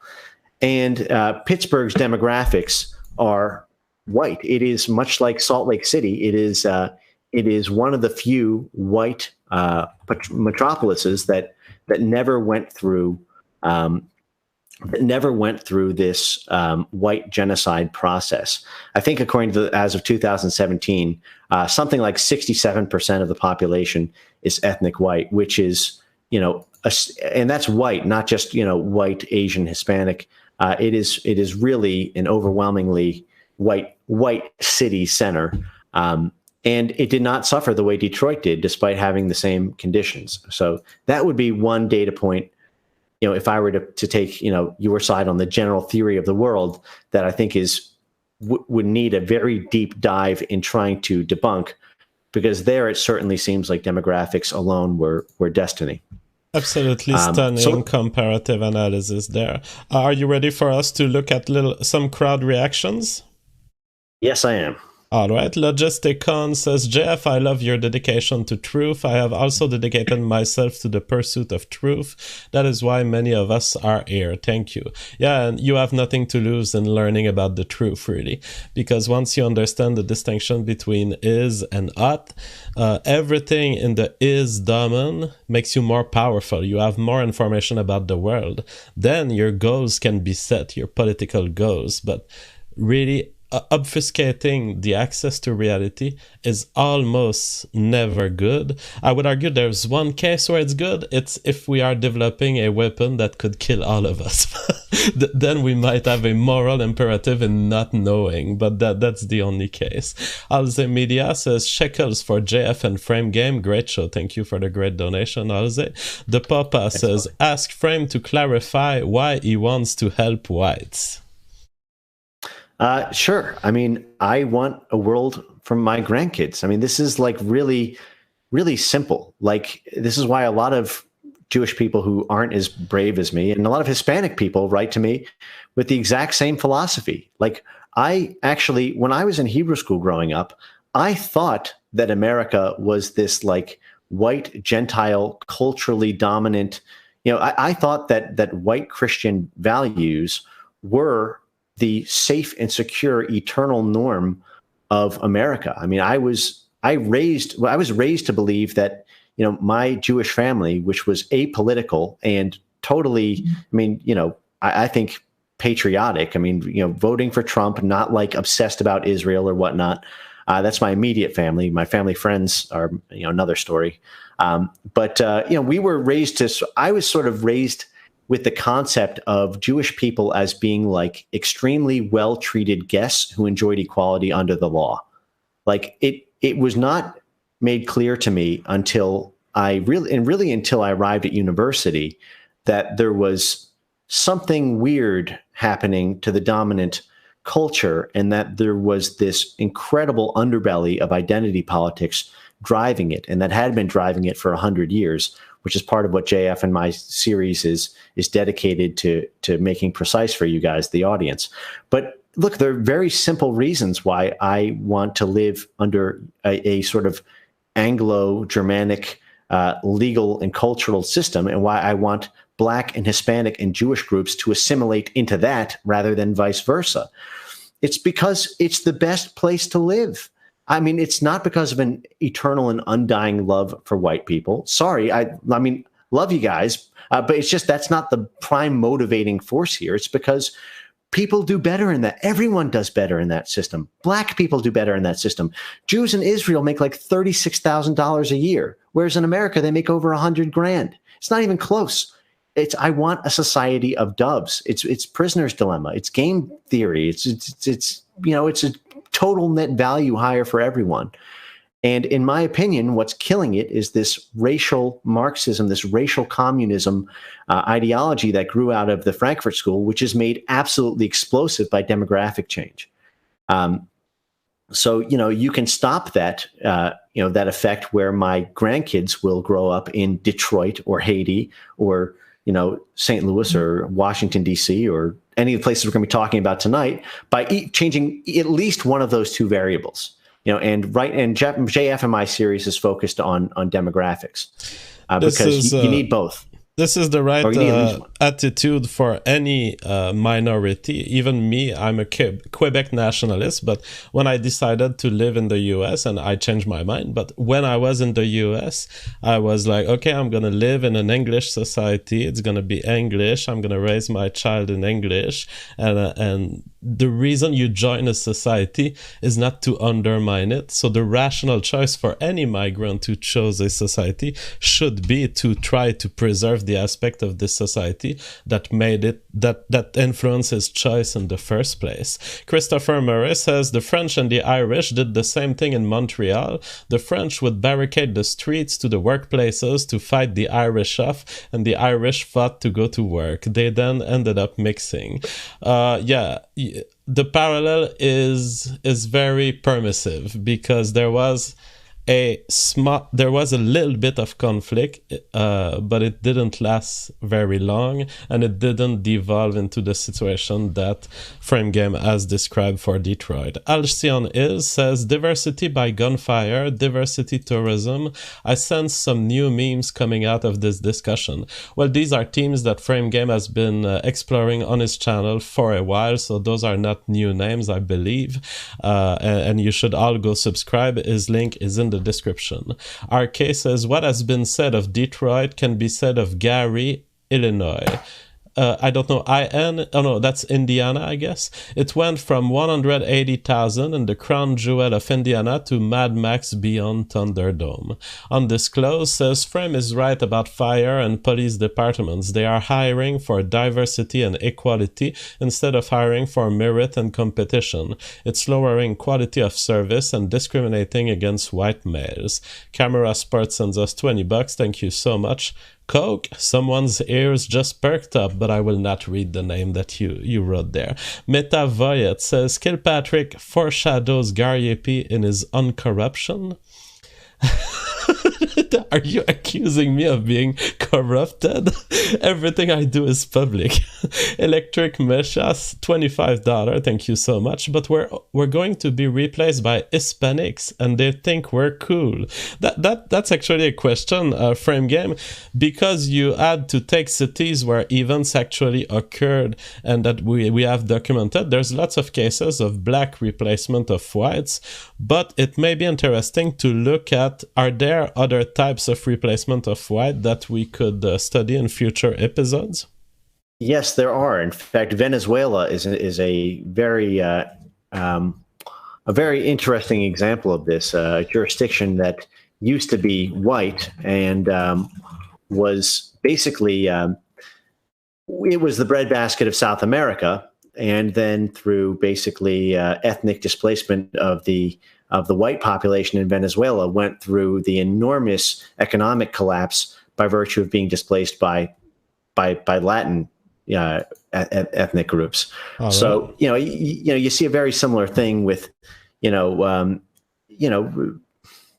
cynic would say, when you import Mexico, you become Mexican, and there's a lot of these this sort of explosive combination of a changing aggregate genotype, a collective genotype, and the inherited cultural values and preferences that set in motion, a really snowball effect that, I don't think, unless it's one of the reasons that Mexico itself has laws that prevent it prevents any upsetting of what they call the demographic equilibrium, which is the same immigration law that the U.S. had in place until 1965, which I believe came from like the 1924 Immigration Act about not having more than 2% of any ethnic group being able to immigrate into the country, to not create the ethnic warfare that comes from rapid demographic displacement, and to create the stability of culture that is inherent to having, or at least in large part inherent to having, stability of the collective genotype, if you will. But JF, I do want to, just so you understand what we're facing here with the diversity industry, the last link that I just put in the lobby, if you want to pull that up on the screen, one of the super chatters just mentioned what happens to these firefighters and police departments that happens with these discrimination shakedown suits. So if you just pull up maybe like the last one, the archived link, so you'll get a sense of just how huge these settlements are. This was a $98 million settlement, right? That's $100 million as a settlement, not even as a court judgment, JF. That means if they lost the court judgment, it could have been $1 billion. But that's $98 million. And what do you think it was for, JF? It was because they had a test. They had a racially neutral firefighters test that asked questions about standard protocol for how to save someone from a fire. But because it resulted in a basically 86% white fire department, and only 5% black, it was deemed to violate disparate impact theory, and they had come up with a new test where blacks scored higher. It resulted. This is also a big part of the diversity industry, strategic consulting cottage industry, where you have all of these firms and all these. They go by a bunch of different labels. Sometimes it's organizational psychology. Sometimes it's emergency diversity management. I mean, there's all sorts of funny industries that have cropped up about it, which is basically, creating dozens of different tests and then trying to basically cross-test them to see which ones blacks score higher on.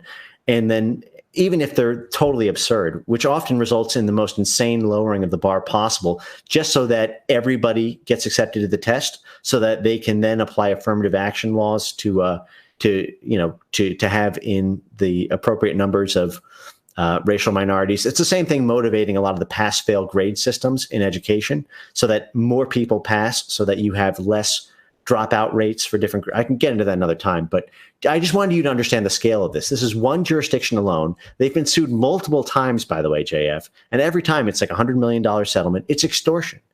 But what's often crazy is that the mayors are often in on it. Like with Kwame Kilpatrick and Coleman Young, they are buddy with the civil rights plaintiffs bar.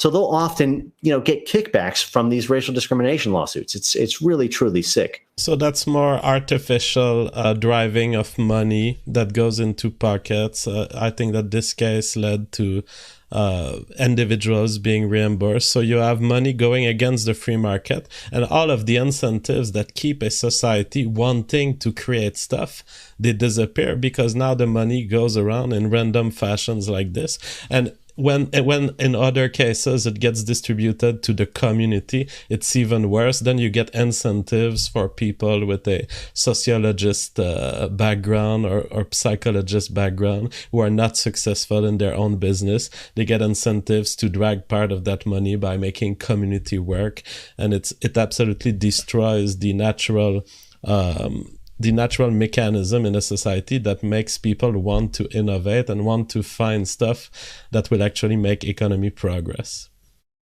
Right. And if you want to pull this up on the screen too, I'm sending you, I just put in the lobby a link on Eric Holder's parting shot, campaigning to get the bar to bring civil rights cases to be even lower. So this is often what happens, where the more diversity you get, the more diversity votes to make it easier for diversity to make money. So this is Eric Holder, the former attorney general under the Obama administration, saying it's still not enough it should be even easier to extort companies. We need to even further radically shift the burden of proof and eliminate certain affirmative defenses from defendants. So, this is how you get Detroit. This is how you get Washington, D.C. It's how you get South Africa and Zimbabwe. It's ever increasing levels of rigging the game legally to remove it from any abstract principles and more into just gives. Give me that.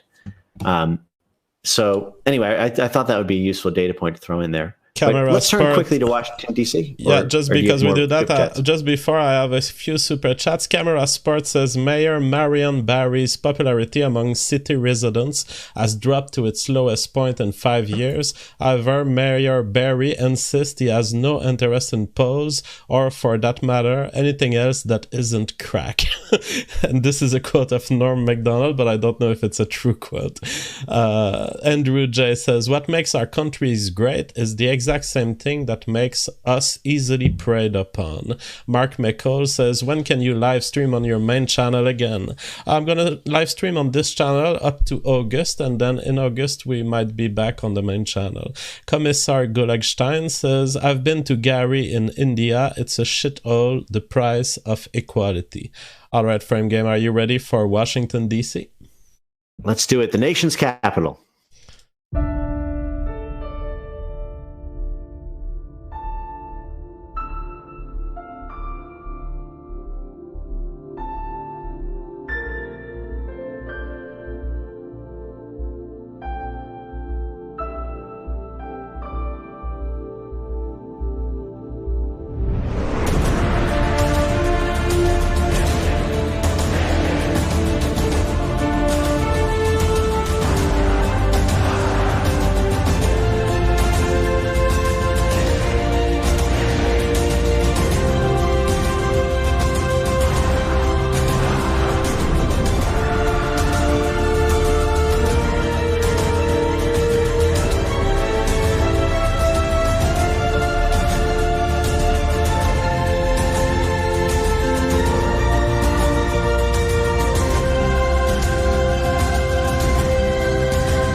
All right, Washington, D.C. I remember going there for many conferences. I was hanging really at the center of the town.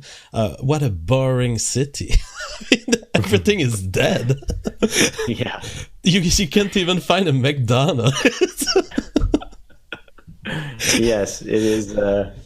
Same. Every building's the same height, and it's a city that has had a very up and down history. So, one thing we can be grateful for is much of the gentrification that happened to DC, because it used to be absolutely insane. And I'm going to talk about the history of Washington, D.C. now, the demographic history. So, our nation's capital was in 1940. 71% of residents were white and 28% were African American. By 1970, 30 years later, those numbers completely flipped. 71% of residents were African American and 28% were white. So it was a full-scale swapping of populations within a 30-year period from the 1940s to 1970s. The reason is almost identical to what happened in Detroit. Washington, D.C. was perceived to be another sort of ground zero site for desegregation. And it was also the site of many riots and social unrest, violence against the white population that lived there, and the ultimate sort of white flight of the city into the surrounding Maryland and Virginia suburban areas, with only the very wealthy white class living there, predominantly in the sort of northwestern district. So in June 1953, the U.S. Supreme Court ordered the desegregation of Washington, D.C. restaurants, followed by the desegregation of schools with the Brown versus Board of Education ruling in 1954. The city became officially majority black in the 1950s and remained so until 2011. In 2011, Washington's D.C. black population slipped below 50% for the first time in over 50 years. So we're oscillating at close to a 50-50 mix, always. Right. And this was because of the same sort of neo-colonialism, speculating on dirt cheap property and, basically cleaning up of dysfunction mentality that characterized Detroit.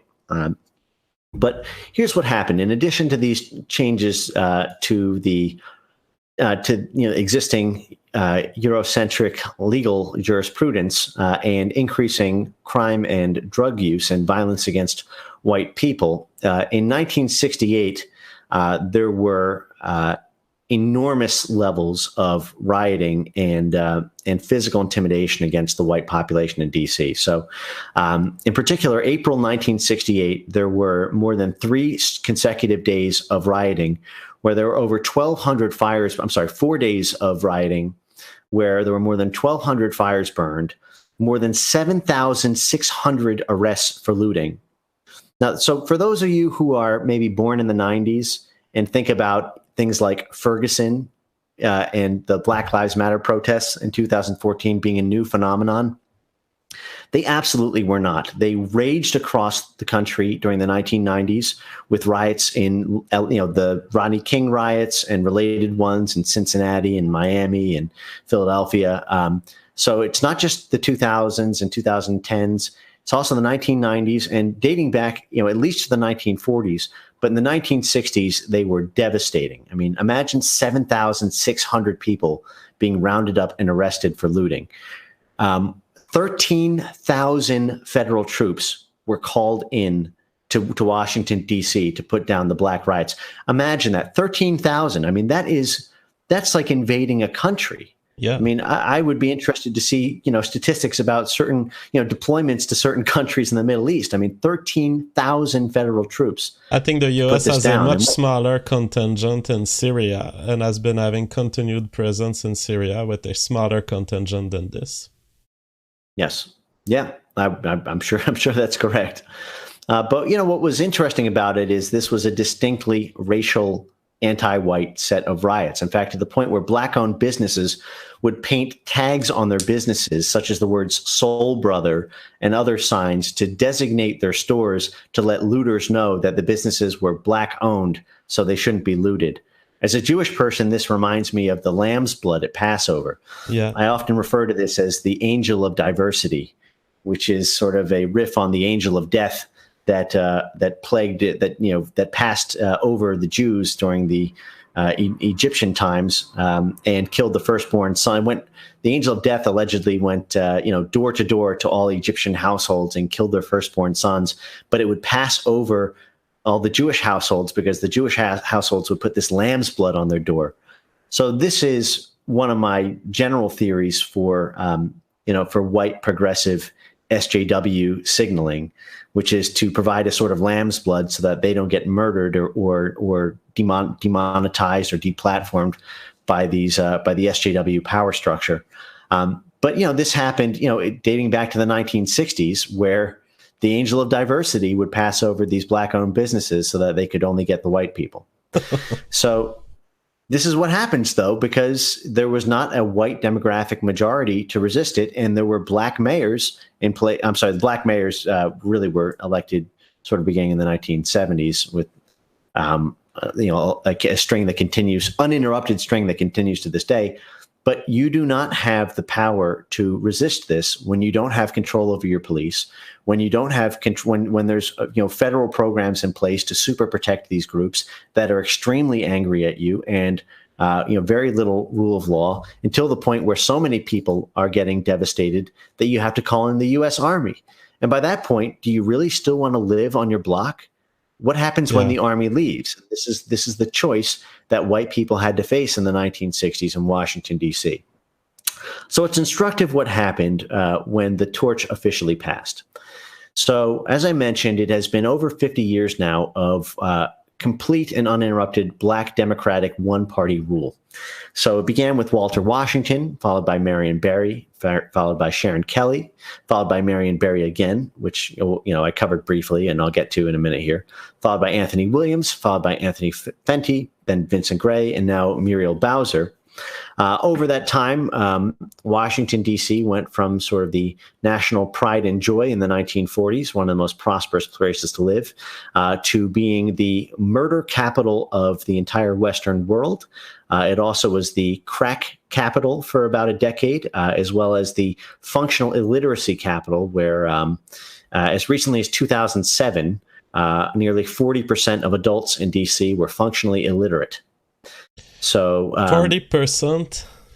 Yeah, 36%, according to surveys in 2007, couldn't even read. Again, these schools were, and that's actually despite many efforts to try to pump more and more money into the DC school system. Part of this occurred through, through the Model Cities program and other attempts. So just so you understand what the Model Cities program was. For example, I mentioned this with Detroit. Detroit received $490 million from the federal government to basically conspire with city planners and the city's black business and political elite to try to prove to the world that multiculturalism would be successful by giving it like this leg up with $500 million in federal funding. Of course, that ended up going all to insider cronies and resulting in a far worse fate than the death of just about any other city. But these were the sorts of programs that happened even with all the help in the world, similar to the foreign aid packages to Africa and the various attempts to prop up the post-apartheid governments of Zimbabwe and South Africa with international foreign aid. None of it made a lick of difference. To some extent, you could argue that it actually made things worse because it removed any incentive for the long, hard work of establishing self-sufficiency. It really sort of shows that even with the most favorable conditions, you end up having the same pattern play out again and again. DC still has not recovered from its peak population, which, as you might predict, was in the year 1950. That is, just like with Detroit, 1950 was literally the high watermark of population. It's still 70 years later, with a national population that is like more than doubled in that time. It still has less population there. So one thing that I wanted to show with Marion Barry was just the sheer extent of how much demographics lead to this kind of racial headcount philosophy. So the last link that I put in the lobby here, JF, if you want to pull that up on screen, this is an article from 1990 of just one example of, that covered the trial of Marion Barry, where it just goes through some of the facts of the case that I think are instructive. So you had a trial of, where there was a public screening of the FBI videotape that showed Marion Barry taking long drags from a crack pipe in a hotel room with strippers. And then when the FBI come in, saying directly into the camera, "Bitch set me up, referring to the hooker that he had cocaine with, referring to her as a goddamn bitch. This is all on camera. This is the guy who, and by the way, his campaign, his administration was essentially identical to Kwame Kilpatrick. It was all pay for play. It was all racism politics and all black empowerment politics. And he literally won re-election after going to jail, after losing the mayorship previously, going to jail for cocaine and hookers. He was literally re-elected back into that. That is the power of identity politics and what happens when white people become a minority. It doesn't matter if there's corruption, because the ethnocentricity of these other groups trumps everything. It trumps everything. Even when the city falls into disarray, even caught dead to rights, all that matters is that chest-thumping pride that we rule the city, we run shit. That's the street mentality, and they're willing to take a hit on everything else, up to a point. Right, until you get Detroit levels of dysfunction. There's something so cartoonish because you look at Haiti and you tell yourself, okay, maybe there was a population who was not aware of the corrupted or violent nature of their leaders, and they didn't have the info. But this is a ridiculous case where essentially you have what I guess are FBI agents or some sort of police agent, probably white people, ironically, who essentially they can capture the act of corruption, they can capture the problem and show it to the population. And yet you see that the population faced with the information is like, nope, we're gonna take him again. Yeah, and not only that, JF, this is in the middle of the crack epidemic. The mayor himself is caught smoking crack. And it's also a little, I mean, you could say that there's some analogies to like white mayors like Rob Ford, right? Yeah. I mean, you could certainly make that argument. Although I would distinguish it by saying I'm not sure that Rob Ford has run the city quite into the ground the way that black leadership did, so linearly, or parabolically, you might argue, and also didn't run on explicit white identity politics.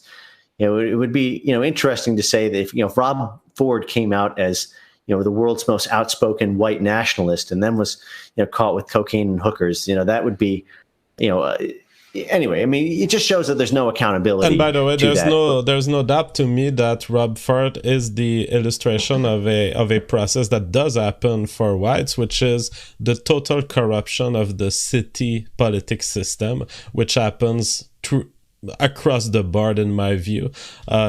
There are local businessmen, there are those who determine the most what the votes will be, and they team up with mayors. So yes, the city level politics, I have no respect for it at all. Right. Well, so, what's interesting is DC is now going through a renaissance, much like Detroit is.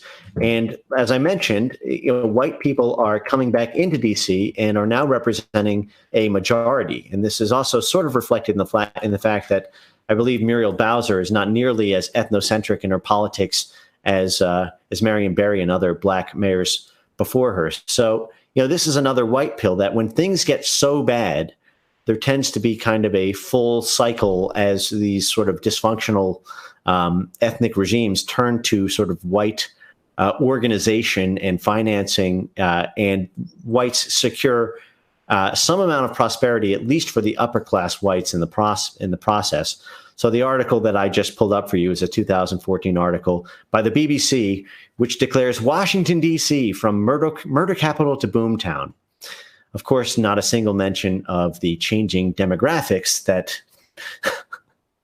characterized the move from murder capital to boomtown, or the incredible role of gentrification in all of that. Instead, it sort of prides itself on its African-American heritage while seeming to leave out the racial fairly obvious explanatory variable, but is what it is. But, it is an example that perhaps a white pilling thing, that even if there is minority status and there's a ridiculous amount of genocide or dysfunction, that you still have to carry on, you still have to carry on the seed, and there's always another day after tomorrow. So, so I think just to get through the rest of the material, maybe we can leave the DC material there and move on to Rhodesia, Zimbabwe.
All right. So one thing that characterizes your U.S. examples is that it's within a nation, and there's lots of money available to move, at least for the upper parts of the population.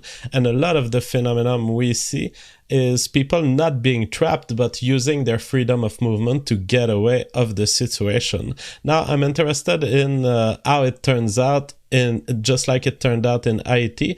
I'm interested in knowing what happened to white populations in Zimbabwe. Beautiful. So let's tell the story of Rhodesia, Zimbabwe, from its very beginning. So early in the 19th century, people from the British Islands first began farming and mining operations in the territory that would go on to be called Rhodesia. The Rhodesian highlands had a much more European climate than the traditionally sort of the African areas populated by tribes in the area around the highlands. The highlands were much more temperate than tropical, and being sort of elevated above ground were, had sort of a much more European climate, were not as desired or preferred from the African tribes near where Europeans from the British Islands had settled.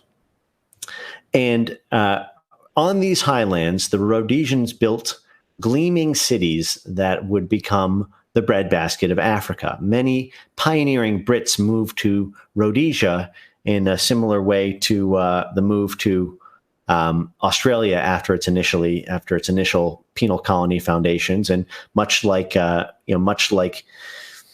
Quakers and other groups migrated to the U.S., it was seen in the early 1900s, Rhodesia was, as this incredible new land to be pioneered, to be settled, and where people could essentially have self-governance. And that is exactly what happened in 1965. But I want to tell the story of what happened between the early 1800s and 1965. So Rhodesia became essentially a beautiful European success story in southeastern Africa. It had tremendously successple farming and export operations, and they hired people. Black Africans came to Rhodesia as farm workers, because as farm workers they had significantly higher standards of life than anywhere else in Africa outside of arguably South Africa.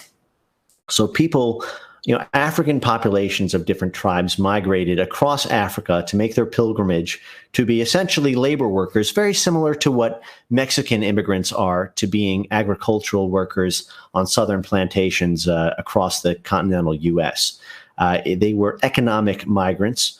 And under the then Constitution of Rhodesia, they did not have voting rights. They were essentially workers who were sort of permitted onto the land, but did not enjoy full rights of citizens as the Europeans who had who were self-governing and importing labor, essentially. It's interesting to note, and I think maybe it's intellectually honest to note, that there were early clashes between the European people who settled on the Rhodesian highlands and nearby African tribes, but not nearly so much so as African tribes fighting each other. And what happened was, particularly between the interwar period, tons of people, seeing the success of Rhodesia in the early 1800s, moved from Europe to Rhodesia, thinking that it was the future. It had the richest soil. It was largely independent of British rule. There were many freedoms. It was like moving to California if you were in the U.S. And so many white people moved there in the interwar period for this sort of fresh European start, expecting European rule. And then with the advent of with World War II and the triumph of liberalism and the complete decimation of any kind of racial identity for Europeans worldwide, Rhodesia became subject to the same kinds of integration pressures that was happening in American cities and that began to happen in certain European cities. And essentially this philosophy of multiculturalism, as well as so the international community mobilized against Rhodesia beginning in the 1950s to try to get Rhodesia to become like Detroit and Washington, D.C. was becoming. And the Rhodesians fought this essentially tooth and nail until it culminated in 1965 with the British, their British colonizers. They were still part of the British Empire, ordering them to make everyone equal citizens, which would have had the effect of creating instant black identity rule, given that black laborers vastly outnumbered the white settlers to the tune of 300,000 white people to 6 million black people. So that's what, like 20 to 1. So it was vastly more.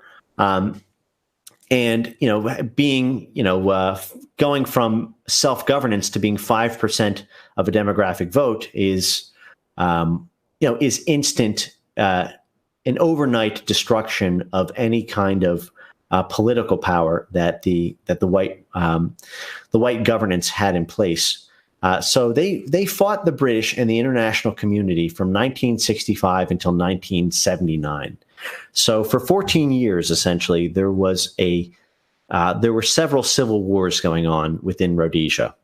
The first was the white and Jewish sort of overclass and international elite that put an incredible amount of economic sanctions on Rhodesia to try to pressure them to adopt adopt integration. Very similar to the penal provisions of the 1965 Civil Rights Act in America and of the economic pressure that was put by the federal government on municipalities like DC and Detroit and many others, as well as sort of tacit military threats, including through the explicit funding of black paramilitary groups within Rhodesia that would conduct terrorist operations, blowing up white churches, blowing up white schools, blowing up white buses.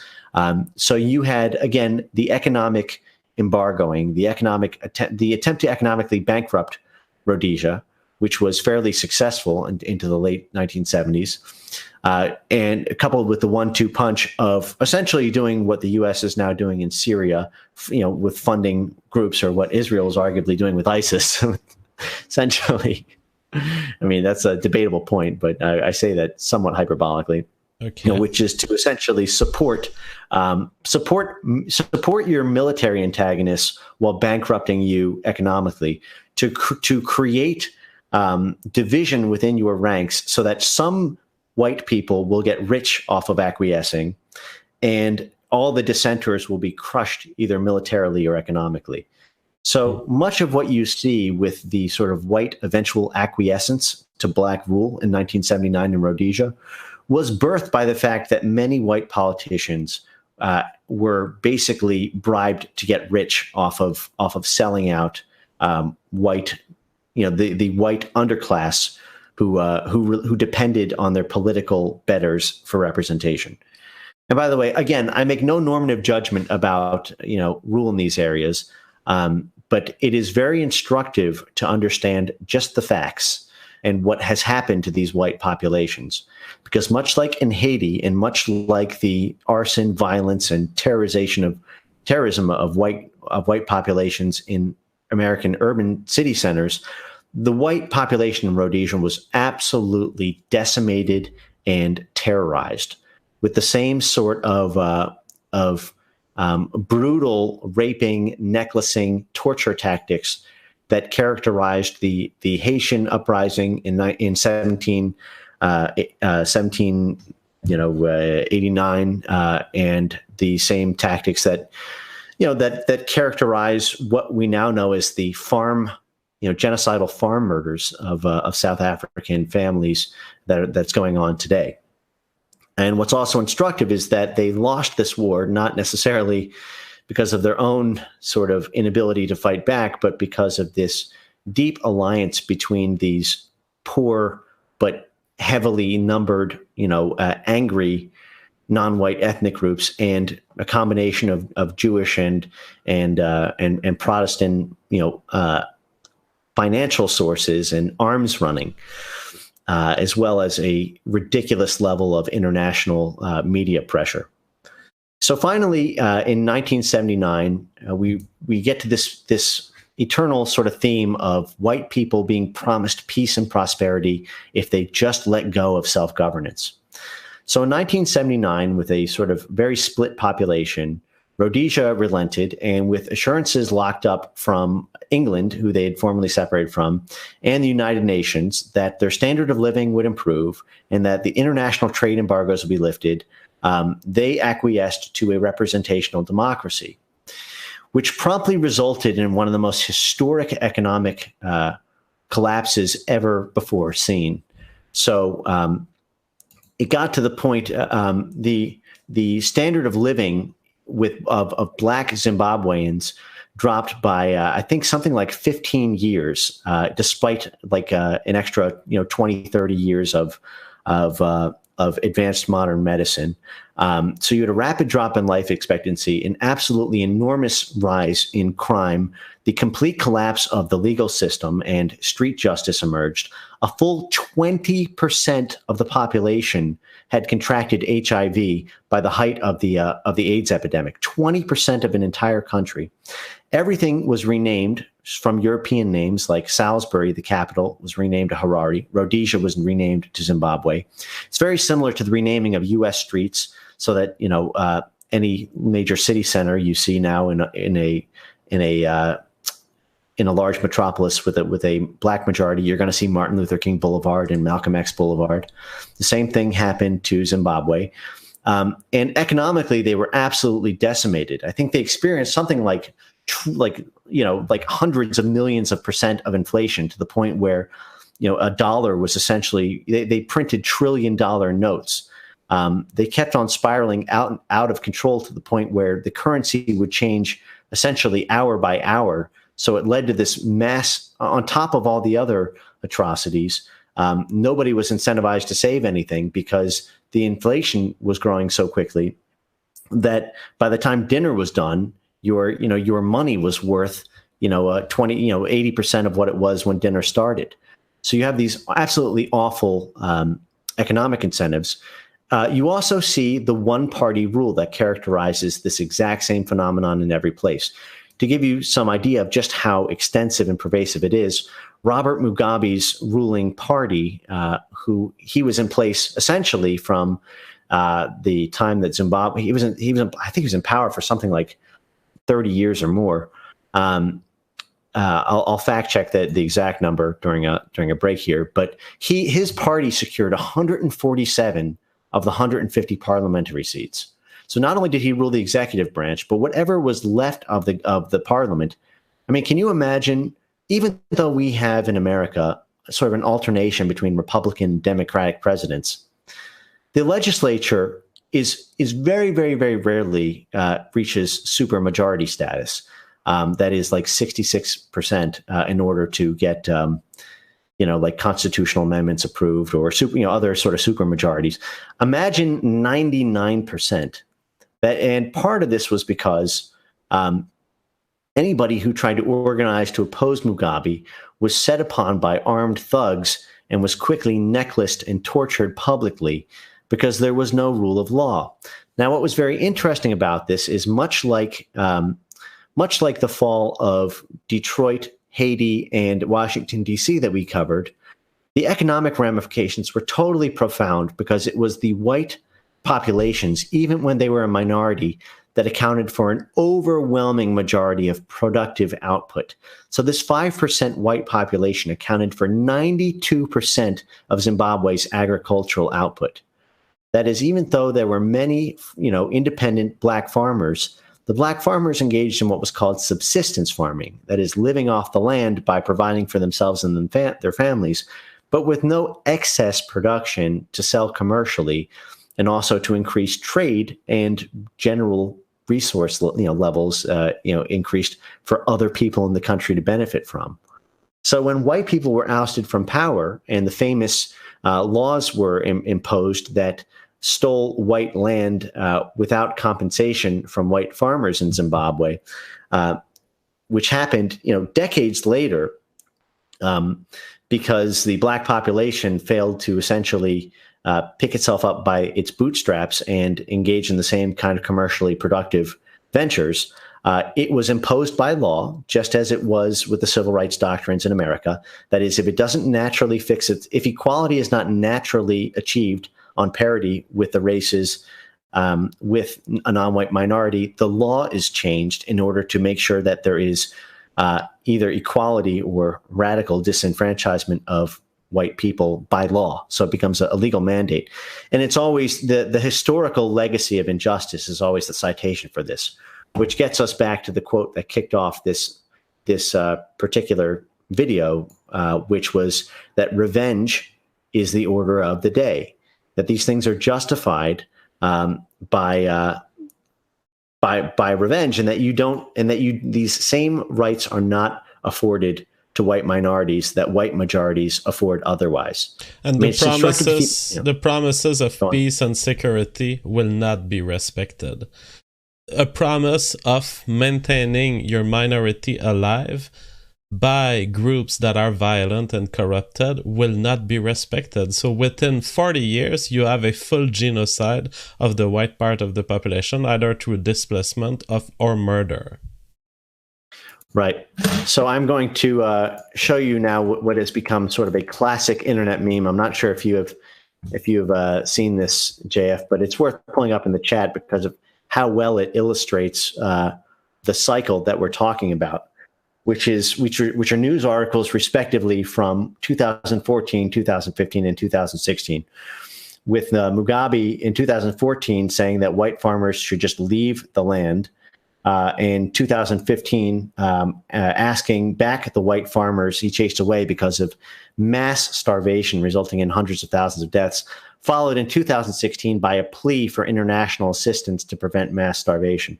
This is essentially how you get white reinvestment into places where there was formerly white genocide. So, and this is how you get, Detroit letting white people back in and DC letting white people back in, is because ultimately unable to govern for themselves for whatever reason you might want to attribute that to, they have to rely again on sort of the wealth that comes from European neocolonialism in order to restore the welfare of their own people. So, and that's also how you get situations like the radical wealth inequality that still exists between whites and blacks in places that are black rule. It's not no matter where you go, whether it's Detroit or DC or South Africa or Zimbabwe or wherever, even though it's black rule, you still see an absolutely ridiculous level of wealth inequality between whites and blacks there. I think, for example, there's data that I think that 10% of white Africans who still live in South Africa own more than 70% of all farmland, even to this day, after they've been totally decimated politically and totally decimated demographically. Whereas 150 years ago, there were an equal number of whites and blacks in South Africa. But there's still this wealth inequality because black political leadership is dependent on elite white resource production.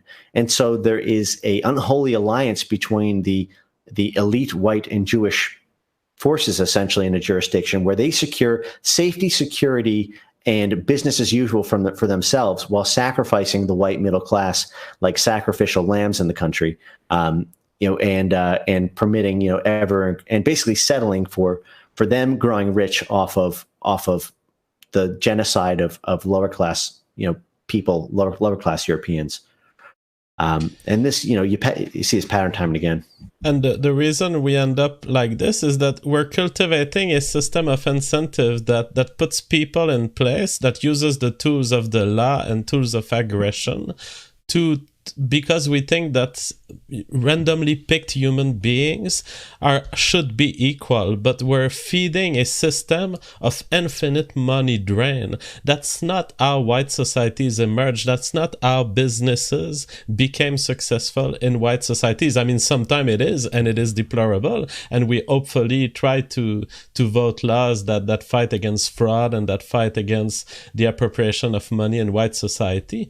But if you don't have a system that cultivates success and good incentives, you end up always with the problem of whatever amount of money you drop on the people, they will just drain it, and they will not find themselves with new productive tools to produce things that are viable on the market, like food.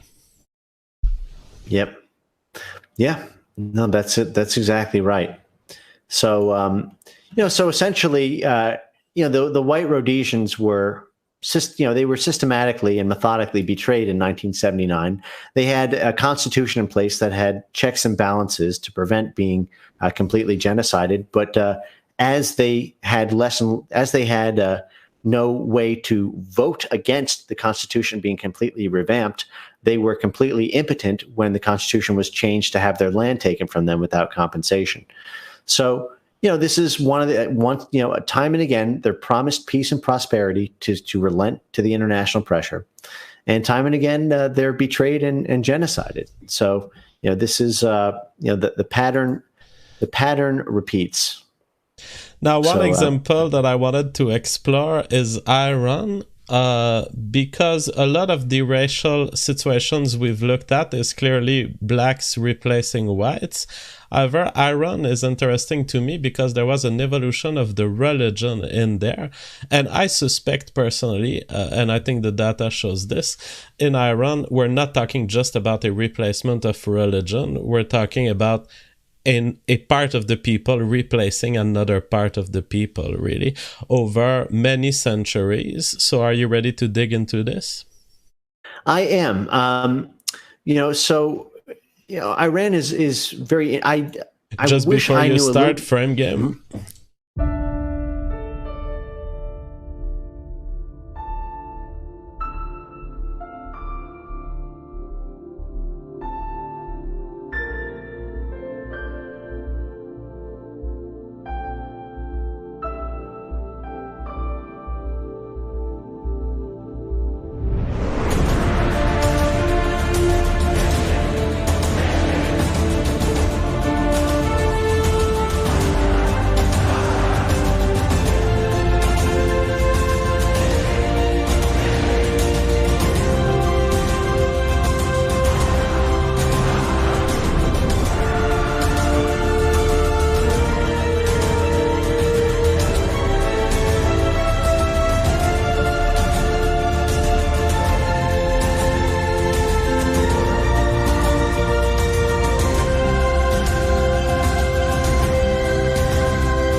All right, so in Iran, we have a situation of a Muslim conquest at some point very early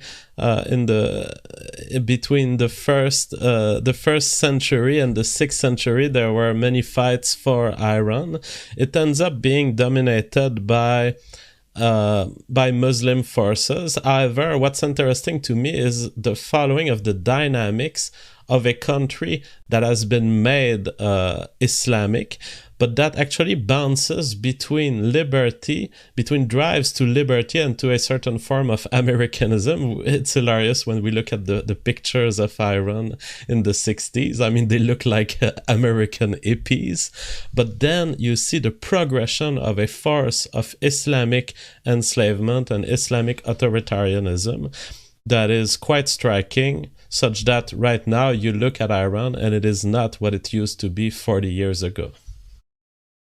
Right. No, that's exactly right. So what happened in Iran was the 1979 Islamic Revolution, and there was a lot of unrest leading up to it. So prior to 1979, we knew Iran as primarily as Persian rather than Arab, and what a sort of series of proxy wars fought in Iran that with a lot of international intervention sort of led to the White Revolution, which was sort of supposed to lead to a communist Red Revolution, but was essentially snowballed into a kind of fundamental theocratic Islamic rule. And, it's instructive not just to look at, might be fun actually fun might not be the right word, but it might be interesting to pull up for the chat some of the pictures of Iran in the 1960s and 70s versus Iran in the Iran today. I'll try to pull up a Google link. But for those who were born in the 1990s, it's easy to look at places like Iran. Yeah, look at that. And think that, it was always wearing burqas and always, having a broken economy and inter-ethnic warfare, which characterizes a fair amount of Iran right now with, you've got the Persians, but you've got sort of like the Kurds, the Turks, a lot, sort of a smorgasbord of different Arabic groups. And that kind of tribal warfare that characterizes a fair amount of modern Iran was not really the case when it was a monocultural Persian country, where depending on, I'm curious on your take on this, JF. I mean, on the what is white question, where do you put Persians? Putting Persians in the white race comes from the categorization really of humanity in Caucasian, Asian, and blacks. If you do that, and if Caucasian is your definition of white, then Persians do fall into whites. They do fall like a progression of people in the Middle East, which when we talk of it in biology, we think of this region as the Caucasus, actually, this whole region between India and North Africa. So yes, they are white people in the sense of being Caucasian. However, whenever I define white, and because of the large genetic diversity in this part of the world compared to Europe, when I define white, I define it much more restrictively. And usually in science, what we say is white Europeans to talk about the genetic cluster I'm talking about, which is a circle around Western Europe and up to Central Europe, and even sometimes excluding Slavs and Russians. So it all depends on how you want to draw the circle. But it's definite on the one end that if you wanna divide humanity in just three races, then you're gonna have to include the Persians and Caucasians. But if you wanna really come to the essence of white Europeans, the people who look like Vikings and French people and English people, then you're gonna have to exclude them and say, well, they are Middle Easterner. Right. No, that makes sense. I have tried to find I think we're both interested in a similar question, which is to what extent is the fundamental and sort of world-shaking Islamic revolution in Iran, which basically overthrew like 2,500 years of Persian monarchy to take a fairly secular state into a Islamic theocracy that is kind of like looks a lot like Greater London right now. To what extent is that purely ideological versus a result of similar kinds of ethnic tribalism that characterized European populations being displaced in some of the other areas we covered.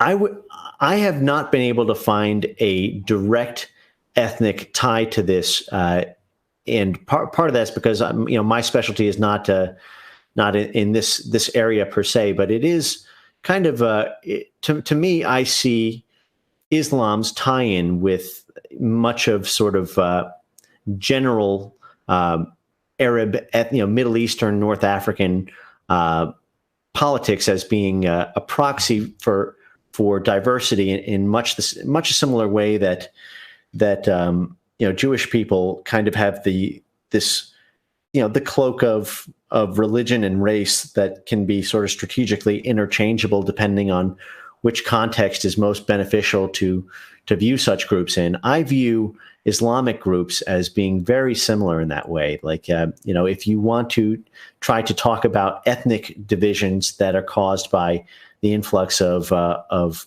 Islamic migrants into Europe or Canada, people will say, well, Islam is a religion, not a race. And if you want to include people in diversity quotas or in diversity Pokemon points, so to speak, you will make the play for there being racial equality by extending affirmative action programs to explicitly sort of Muslim racial groups.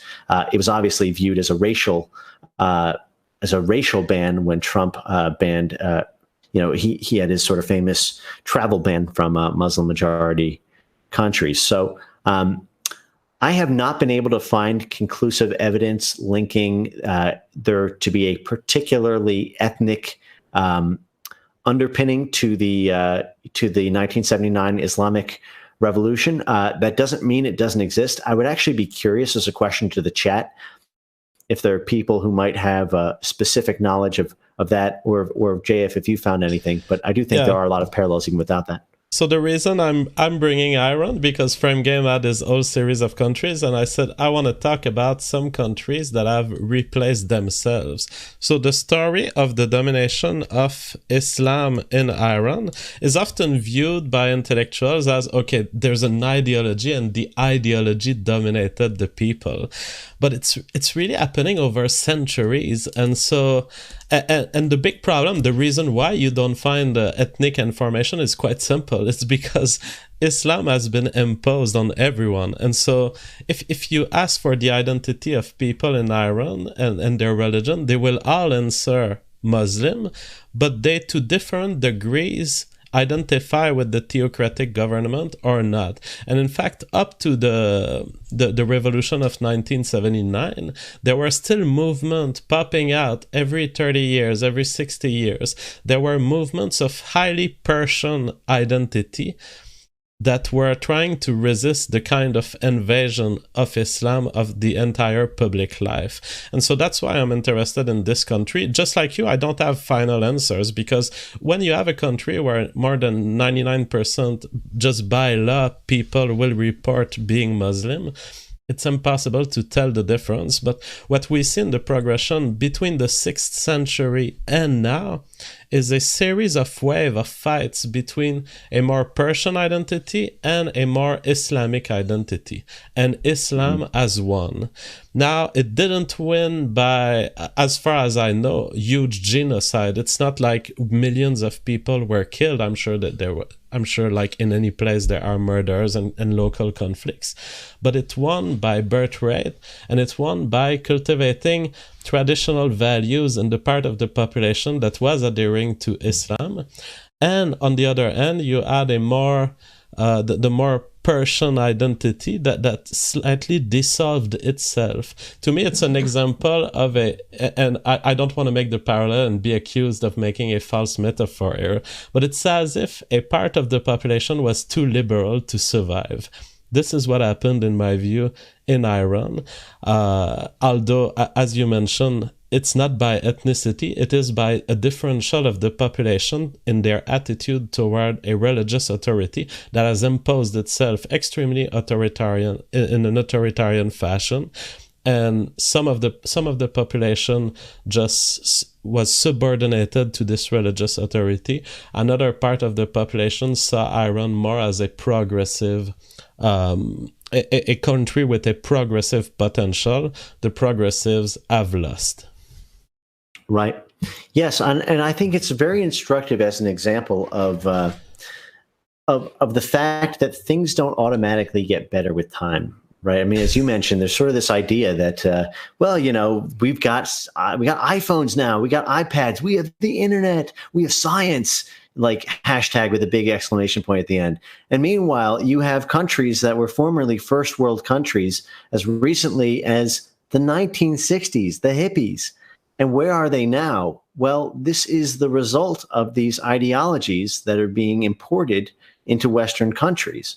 And, I saw an amazing picture just this morning of a bus in London that was basically, scraped of all commercial ads and was essentially an ad for Allah. And it's things do not automatically get better, and this misplaced hope in just eternal forward progress. Well, Iran is staring you fat in the face, and it's saying, "Nuh-uh, if you go that way, this is what you're going to get." And what you're going to get is a generation of people who are going to grow up looking at Europe, the same way you look at Iran right now. And you're going to have these grandfathers and grandmothers who are going to look back weepy-eyed at what Iran used to be. They'll remember the women in miniskirts and the Nobel-winning scientists. This is what happened. This is one of the weaknesses of secular liberalism to some extent, even though Iran was a monarchy. This is, this kind of European style tolerance we will give way to the more aggressive ideology unless you adopt a form of authoritarianism in order to maintain your control over your own civilization. Which is why I counsel people who are afflicted with libertarianism to look at a more authoritarian version of cultural imperialism, if you will, as a short-term solution, where once you've secured its existence, you can go back to dabbling in libertarianism. But this way is a fast track to Iran, and then you're rapidly seeing that in London and in Paris and across Europe. Absolutely, beautifully said. And as far as my libertarianism goes, it is the kind of libertarianism that you mentioned. It's a libertarianism that cares about existence, that actually imposes the Constitution in a fascistic manner. But it is a libertarianism that is local to the contract with other people I've agreed to build a society with. So it is really in the same way that hop libertarianism is. It is a libertarianism that radically expels the people who may be a threat to the libertarian order or to your existence. Yeah, I mean, it's sort of libertarianism with karate. They call it the non-aggression principle, but their problem is that they define aggression so narrowly that it allows this ridiculous level of gamesmanship that you have a strategically lost position by the time you even try to, get into the crane position and do your crane kick. I mean, it's you've already been knocked out at that point. It's like, and that's funny that you bring that, because that's how he justifies thinking about these ideas. He says, okay, the non-aggression principle as a self-consistent principle, that's beautiful. But the question is, how do you get to any state of the physical universe to there? And the answer is, within the universe we live in, within the societies we live in, you cannot make that jump without a form of imperialism, without a form of free association with people you agree with. And so to me, libertarianism is just a local contract between competitive white people who might constitute competition to me. I deal with them. I'm not going to commit acts of aggression against you. You're not going to commit acts of aggression against me. But there are people outside of our nation to which we cannot afford this generosity because they can't reciprocate. Right. Or at least they need to demonstrate that they will reciprocate. Exactly. You need to have at least some amount of evidence, some track record in hand, and some conditions around it. Otherwise, there's no difference between immigration and invasion. All right, a few super chats before we conclude, because we've been rolling and you've been talking a lot for the last 3 hours. Problematic Bob says, depressing and informative as ever. Thanks both. Commissar says, after JFJ's stream is done tonight, search for this video. Zimbabwe, parenthesis, liberal consequences by Dr. William Pierce. He described Rhodesia perfectly. Screenshot this super chat. Don't forget. All right, guys, don't forget. Do that right now after we finish this video. Camera Sport, $50 US. Thank you so much. Awesome stream. Frame Game would destroy Shapiro, Peterson, etc.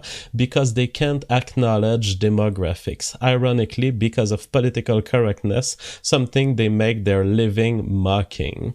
What a beautiful comment. That's the problem of the modern society, that our intellectual elite is unable to speak of the most important thing for the survival of people. It's weird. It's almost like it's on purpose or something.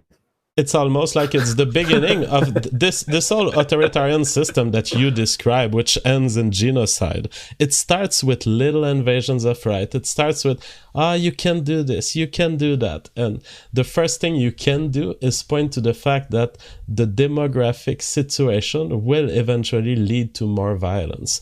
Commissar says, search for Horror in Rhodesia by Dr. William Pierce and The Lesson of Haiti by Dr. William Pierce after JF's great show. Great additional listening after the show.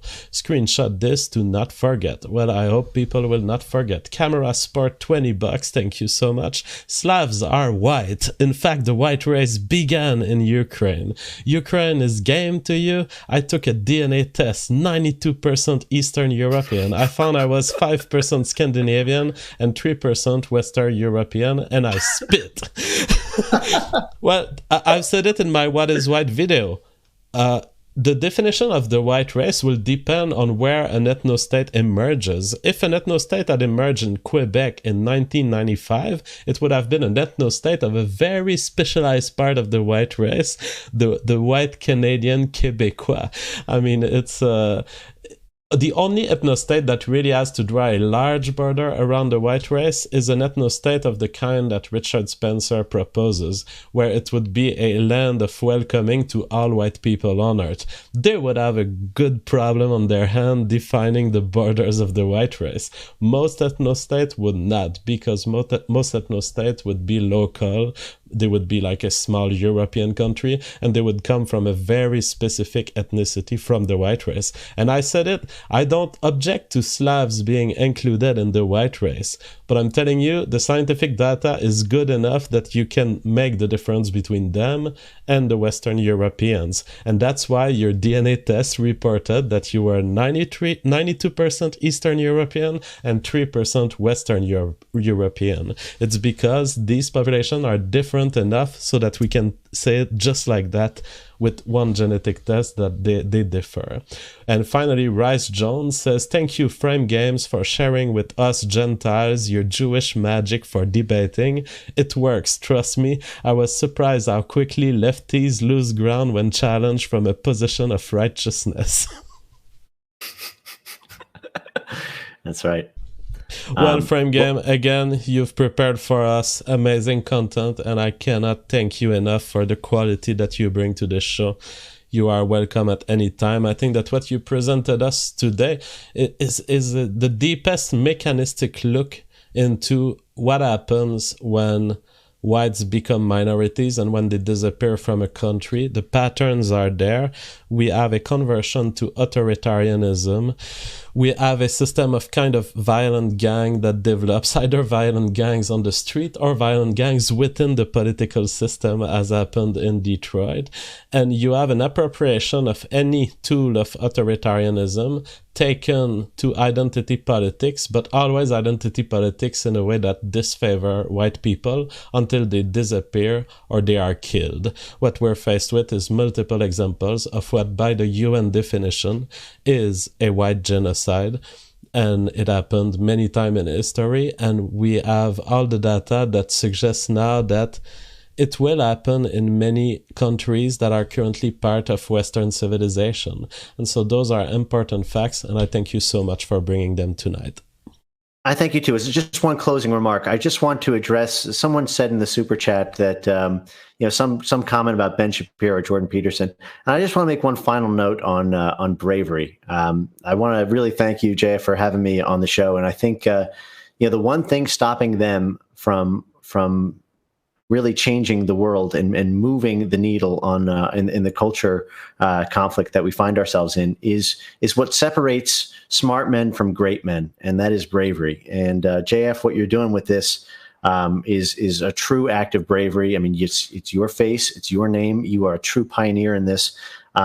It doesn't just take being smart; it takes being brave. So, for all of you, autistic edgelords at home, you're very smart. The next step is to be brave. So, I encourage I encourage courage and use JF as your role model, because he's really the man here. So thanks, everyone, and good night. Bye-bye.